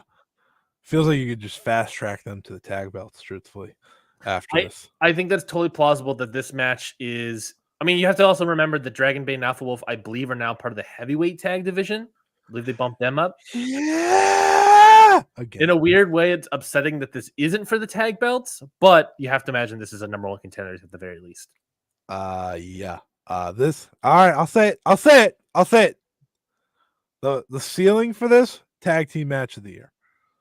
I think you're right. Ignoring the Sting match, okay? I don't want to hear it, okay? This is right. That is probably a tag team match. That's different, Mm-hmm. okay? Tag match of the year that doesn't feature a retirement. Yeah. In terms of just action, here we go. When I saw this, I remember when I was going through the matches, we were doing it right. We did the live reveal on this show because you didn't know anything about it. Yeah. And I was like, look at this beautiful thing. And you were like, let's go. I think if it's great next week, gonna have to sorry. This is great though. I can't wait. I am so excited for this match. Cannot wait. Should be great. Next up, GC Junior Heavyweight Championship match. Daga versus Amakusa, making his he's returned recently, but now he's officially going after the back for that title. Daga been surprisingly really good in this run for Noah, but Amakusa is coming back. The Lion King, baby. I would not be shocked if Amakusa gets the title belt here. This should be good. Hear me out here. It should be good. I know this is shocking. A good junior title match in Noah. Mm-hmm. Holy. I mean, I think Daga's done a good job, and Mox is good. It should be good. I'm sure. I think Mox wins too. I think Daga's been champion forever. Yeah. Daga's been champion for a really good long time. He's had a lot of solid title matches. Maybe less so that Starboy Charlie one. But I think he's gonna have a really good spot here for the 245 days as champion. So and he's really becoming a really solid wrestler in Noah. His style, whatever Daga is doing in Japan, it works. This is the best we've ever seen of his career. So he's got to stay here. He's clicking. I don't think he's leaving because Cena's not leaving Stardom anytime soon. So they're kind of a package deal at this point. Of course, they are a couple, is what you're referencing. Yes. I hope Daga stays. I mean, if Daga won, I wouldn't be mad. Yeah, wouldn't affect me. To be fair. My computer just had a static shock. Everything just went black for a second. I was like, oh no. Did I leave? No, you're fine. You're still here. Oh. Anyways, hi, guys. Let's continue on. GHC National Championship match. Hayata defending his title against Sasaki. I forgot I'm looking at Oka Sasaki. I realized in that moment I'm looking at the GHC English translations on the website, and I was like, wait, I don't know that. His first name's not that. This is gonna stink. You think so? Hayata's terrible. Hayata's not good. Sasaki is solid, but he's still new. He's still new, and he's not MMA enough. Does that make sense? Yeah, he just has gone to be pro wrestler, which I don't hate. A lot of MMA people that switch. Pulling his punches too much. Yeah, you're right. He should knock out Hayata shoot right now. I agree. In the middle of the ring. I agree. This doesn't move me, but that's because I don't like Hayata. So I think that's totally fair. If you get the belt off Hayata, I think it's totally plausible. Sasaki did sign a contract with Noah. I think it's totally plausible that he's winning here. I will watch it though. I'll watch it. I have to. Real. I think it's real. 0-1 World Heavyweight title match. I can see that. God. Saito. Forget his first name. Versus Go Shiozaki. These guys have had a couple barred burners already for this title. Saito has held on to the title the entire time. Is Go Shiozaki finally winning it? The real 0-1 heavyweight title. This is real pro wrestling. This, if you're looking for your old school Noah match on this show, this is it. Yeah. This is your old school Noah. This is 15 minutes. I think it was their limit break. I think it's the last time they had the limit break too. They went 30 minutes. Yeah, 30 minutes of just destroying each other, utterly destroying each other for 30 minutes. This got pretty low rated. I didn't think it was bad. I don't know if it's going to be it could be as long, but I think it's totally plausible that's going to be. There's no way it's as long. It's they don't have enough time on it. Yeah. I think it'll be good. I think it could be great. 0-1 heavyweight title. So it is the actual 0-1 belt. Okay. was like, is it real? Is it real 0-1 or 0-1? Who's to say? It's definitely a real 0-1 world heavyweight title. No, this should be. I think Shiozaki wins out of nowhere, kind of. That'd be nice. Union thing, bringing Masato Tanaka to come take it back eventually. Sure. That's what they do. You know, he's 6-time real, not real, 0-1 champion. This should be really good. It's a nice little match in the middle of the show. I fully agree. I am fully into this match. Okay, Ryan's about to cry, folks. So I gotta take him through this one. So it's the last good-looking guys match ever. Good-looking guys final. My boys. Yeah. Jake Lee, Tadasuke, and Yohei versus Jack Morris, Anthony Green, and LJ Cleary. I know you're sad, Ryan. I'm devastated. I know this could mean the end of LJ Cleary's booking in Noah. Potentially Jack Morris and Noah. You know, there's a lot of sadness. I think Jake Lee's probably getting signed by New Japan. That's the biggest tragedy of all. But he's not in the N1, so I don't know. I think all of these guys are staying in Noah, and Jake Lee's probably moving on to New Japan for whatever reason. Did he ever sign a contract? I guess he didn't. I don't know. I don't know. But like, if I'm Noah, I cannot lose my grasp on Jack Morris, because this guy is way too good. Just like Alpha Wolf and Dragonbane, in this new year, he has stepped up immensely. This guy can easily be a top champion, I think, in the future for Noah, if they so choose. I would love. Hey, look, Scotty. Want some Noah history? No. Oh. Yeah, good. Who did Jack Morris face in his first match in Noah? Oh, Kaito Kiyomiya. Who did he beat in his first match in Noah? Kaito Kiyomiya. Who is the current champion, the GHC champion of Noah? Yoichi. Oh, wait, what? Yeah, Kaito Kiyomiya. Assuming Kaito Kiyomiya retains his title and Good Looking Guys is over, I would love for Jack Morris to get bumped up. He becoming maybe we get a Bullet Club sort of thing where they kick out Jake Lee and Good Looking Guys isn't ending. It's gonna be some new faction headed by Jack Morris as he goes up, and they do a Jack Morris faction versus All Rebellion faction, and Jack Morris versus Kaito. I think that is a great idea that they should totally run. So, hey, look, I would love to see it. I think Jack Morris is perfectly ready to bump up to a world title challenger, maybe even a world title holder. He's been doing great work, and yeah, I love what he's been doing this year. Special singles match as well. We have the Fist King himself, Kano, versus Yuji Nagata. Is there any reason this shouldn't freaking rule? I think it goes like 10 minutes. They kick each other a lot, and we all have a good time. Will we see the fire?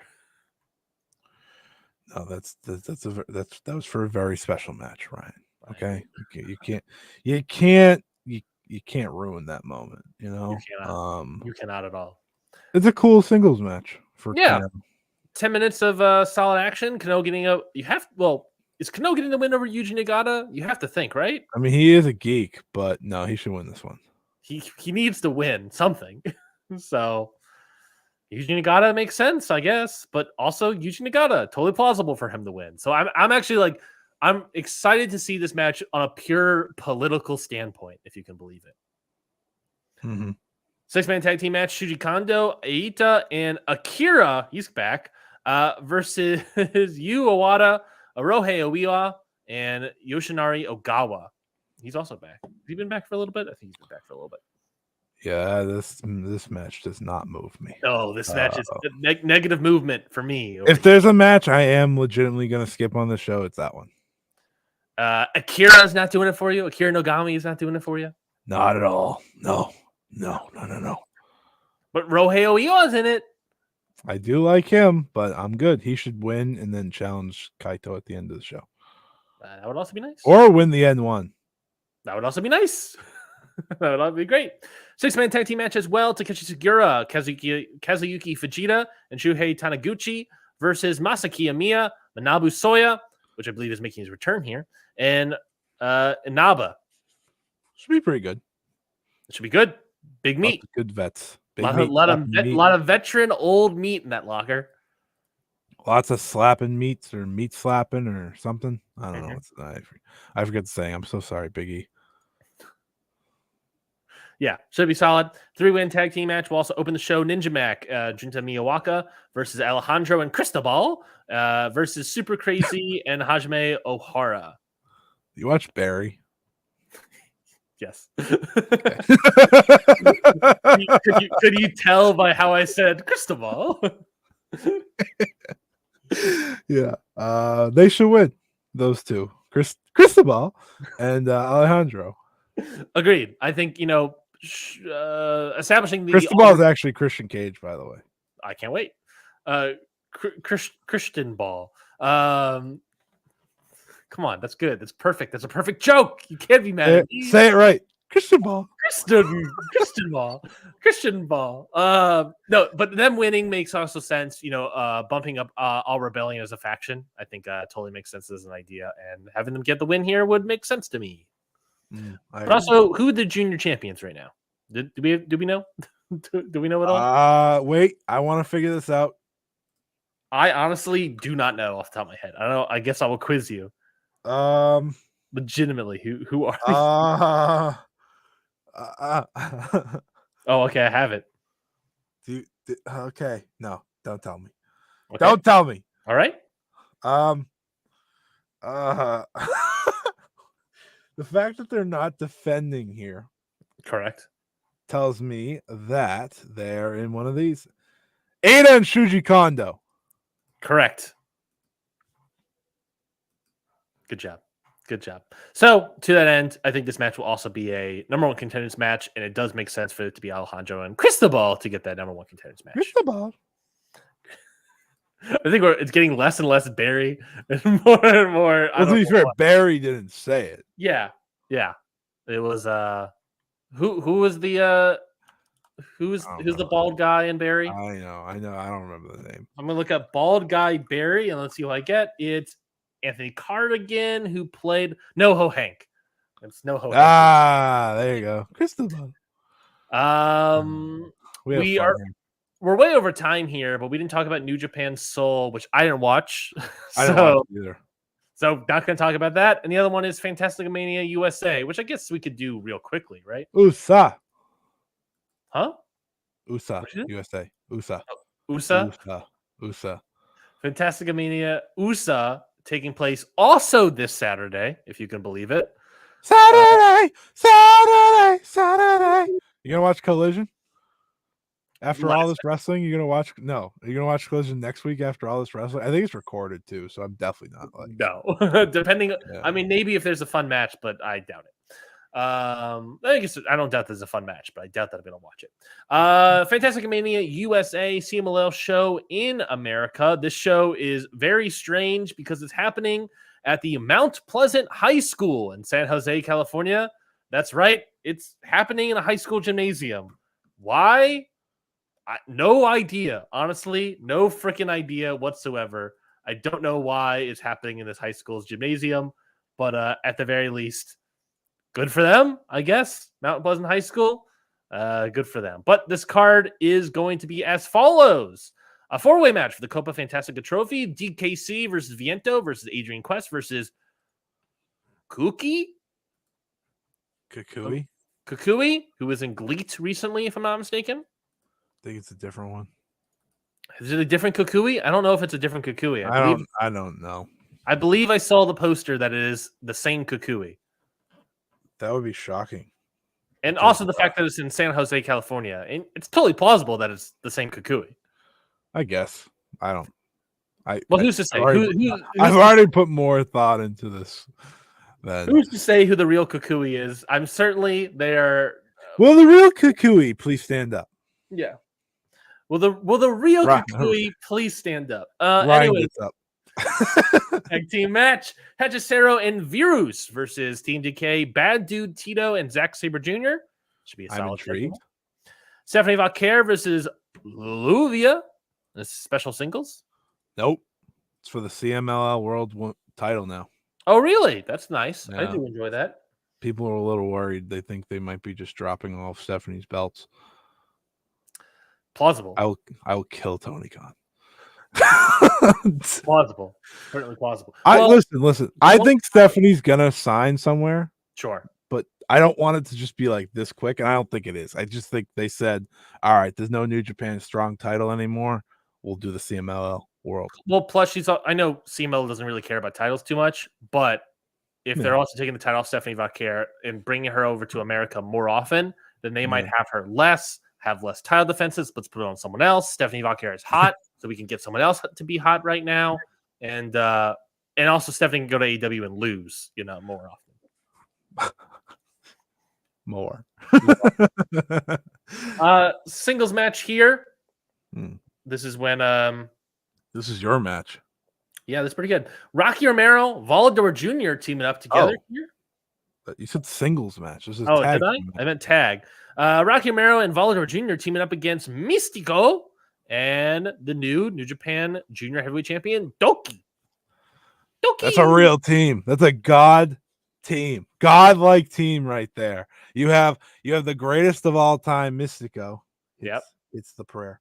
It's the prayer. Yeah, start clapping. And your IWGP Junior Heavyweight Champion, Doki. Doki. This is what it's all about. This would probably be the match of the show. Plausible. It will be the match of the show. You know why? Because one, Mystico's in it, and two, it doesn't have that fraud Yota Tsuji in it. Wow.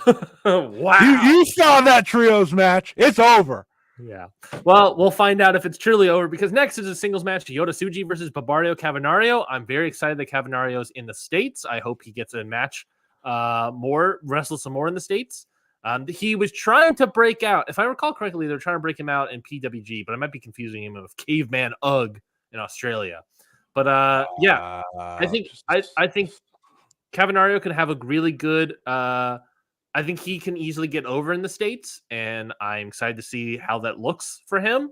Yota Tsuji, you got to give me something, buddy. I can't have another one where I'm losing faith in my guy Yota Tsuji. So we need to see something better. Can't do that again.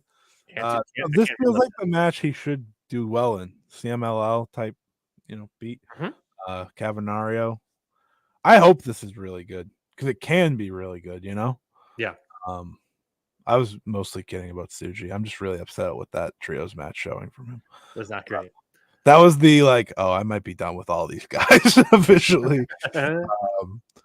Should be good though. MLW World Tag Team title matches on the line when Cozy Max, Satoshi Kojima, and Okamura defend their titles against Magnus and Rugio. Now, I know what you're thinking, MLW World Tag Team match. Yeah, there's no way it's going to be Okamura and Kojima getting the win. Well, don't forget that Rugio and Magnus have also been in MLW a lot, so it is totally plausible for them to legitimately win the titles, pin Okamura, of course, and win the MLW Tag Team titles here at Fantastica Mania. And I'm sure Court Bauer would love to see it happen. Yeah. I'm not too excited about this match, by the way. They did this match in CMLL proper a couple months ago. I think like January or February or something like that. And that was fine. I'm not a big Rugio and Magnus fan. Oh no, they didn't do this match. It was Magia Blanca, not Magnus when they did it in CMLL. I just checked. You can I'll take your word for it. Tell me I'm wrong.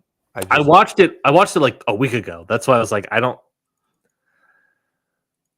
know. It was the same team. It's all the same faction. Anyways, doesn't matter. No, it doesn't. I'm not a big their faction name. Dapadores? What are they freaking? Dapadores. Dapadores. I'm not a big faction guy. They're all from the Volador Jr. tree, and I'm not a big Volador Jr. fan. So it's like all these guys I'm not too into. So it is what it is. Yeah, I don't care. So Perfect. I probably won't watch it. Even better. Perfect. Strong openweight title match for the main event. Of course, New Japan Strong openweight title. Gabe Kidd defending it against maskless. We'll find out. Ultimo Guerrero. I bet you this doesn't main event. Really? What do you think is going to main event now? Mystico.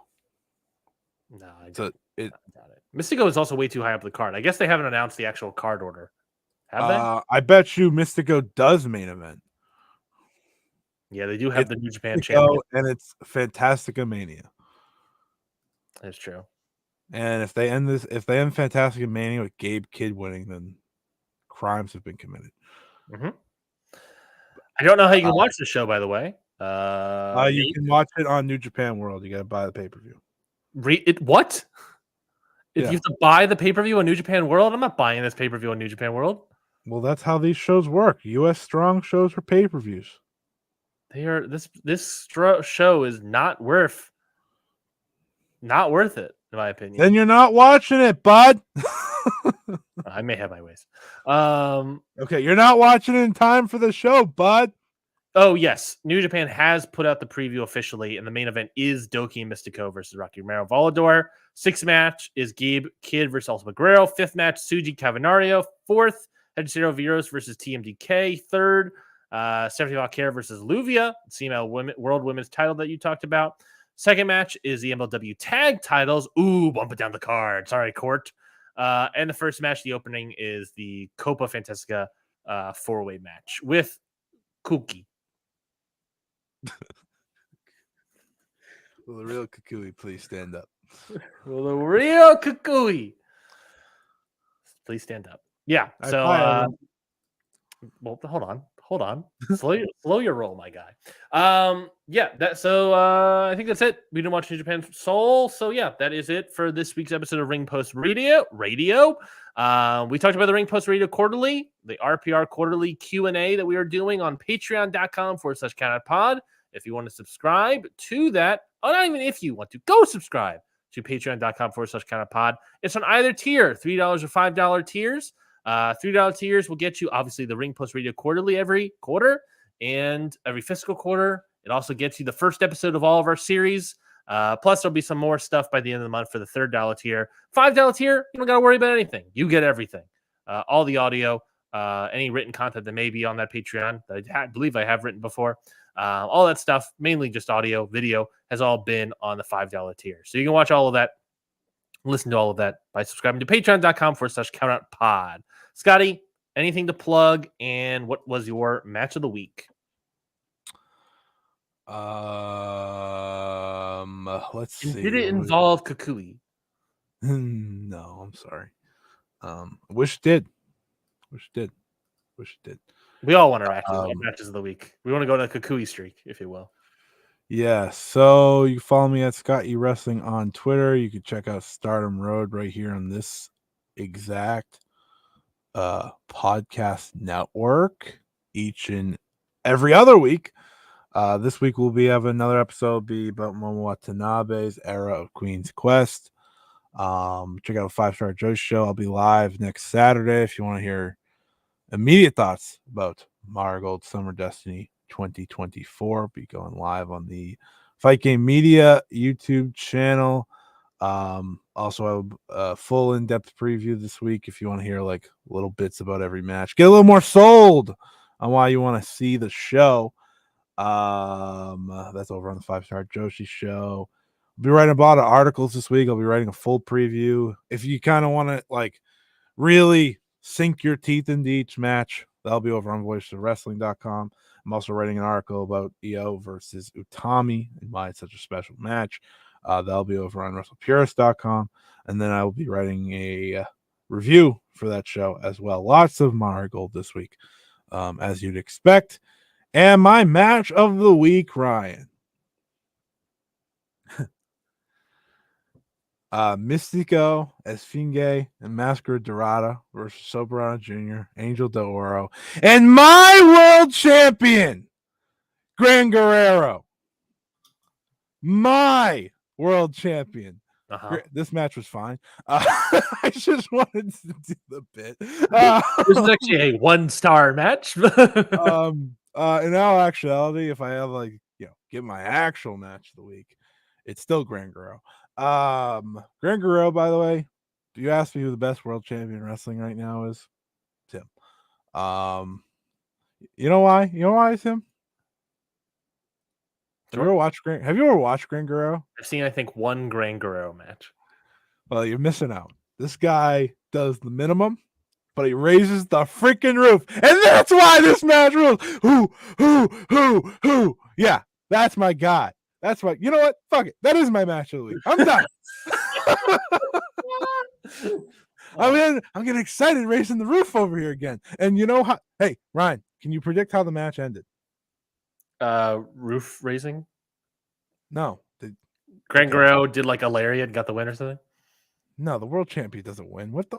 Do you know what CMLL is? Great point. All right, I'm gonna go over the names again, and you're gonna tell me how this match ended. It was Soberano Jr., Angel Del Oro, and Gran Guerrero. No, versus Mascara Dorada, Esfinge, and Mystico. How did this match end?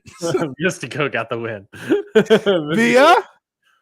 via La Mystica.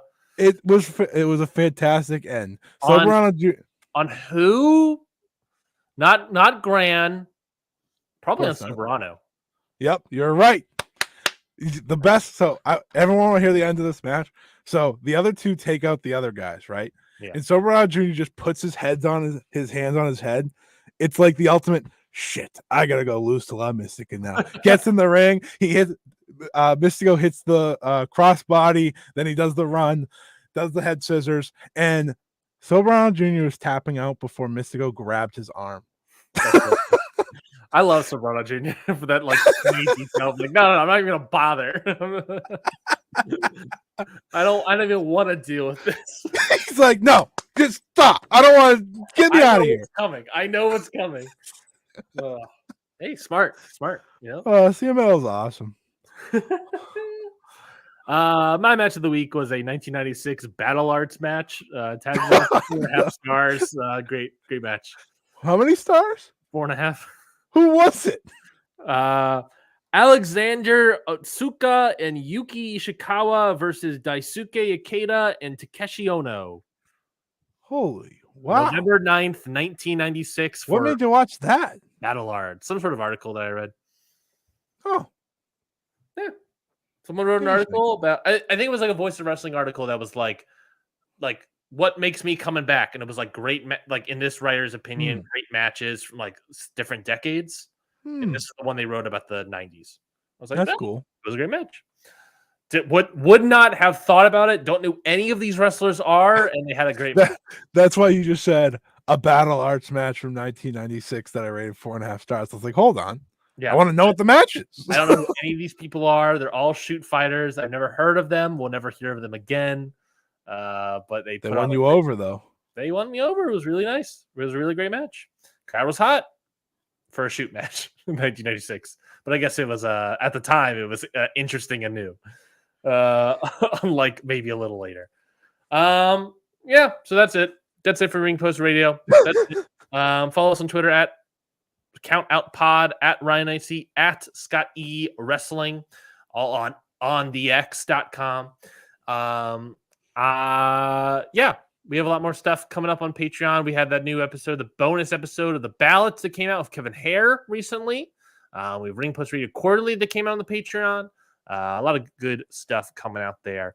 I'm trying to schedule people for the next ballot episode. I've sent out a lot of invites, and I'm waiting for some replies. We'll see. It could be anything. I have no idea what it's going to be, but I'm prepping for like 4 or 5 different wrestlers all at once. So if you want a bunch of George Gordienko facts, Scotty, I got you covered. Anyways, let's go. I understand.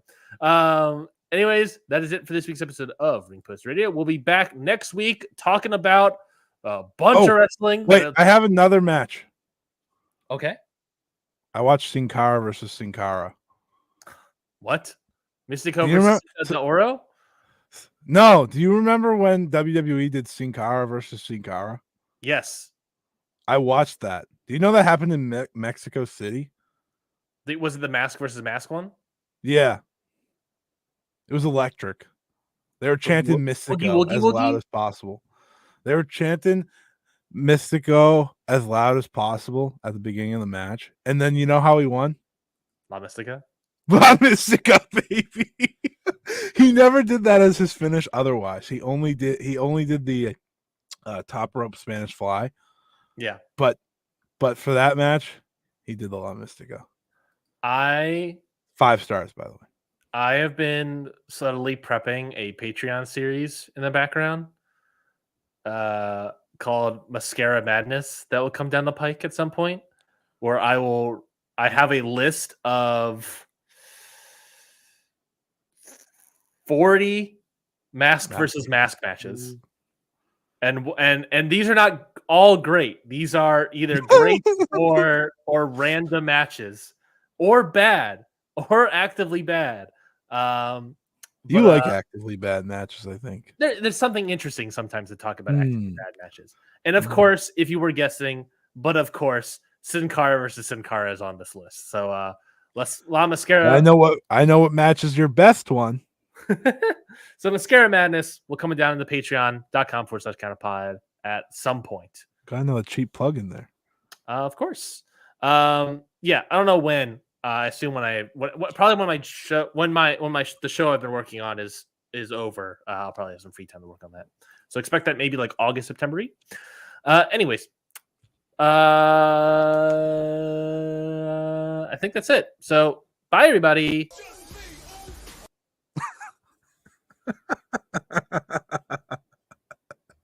I tried to hit. Did you hear yeet? I pressed the yeet button. Nothing happened.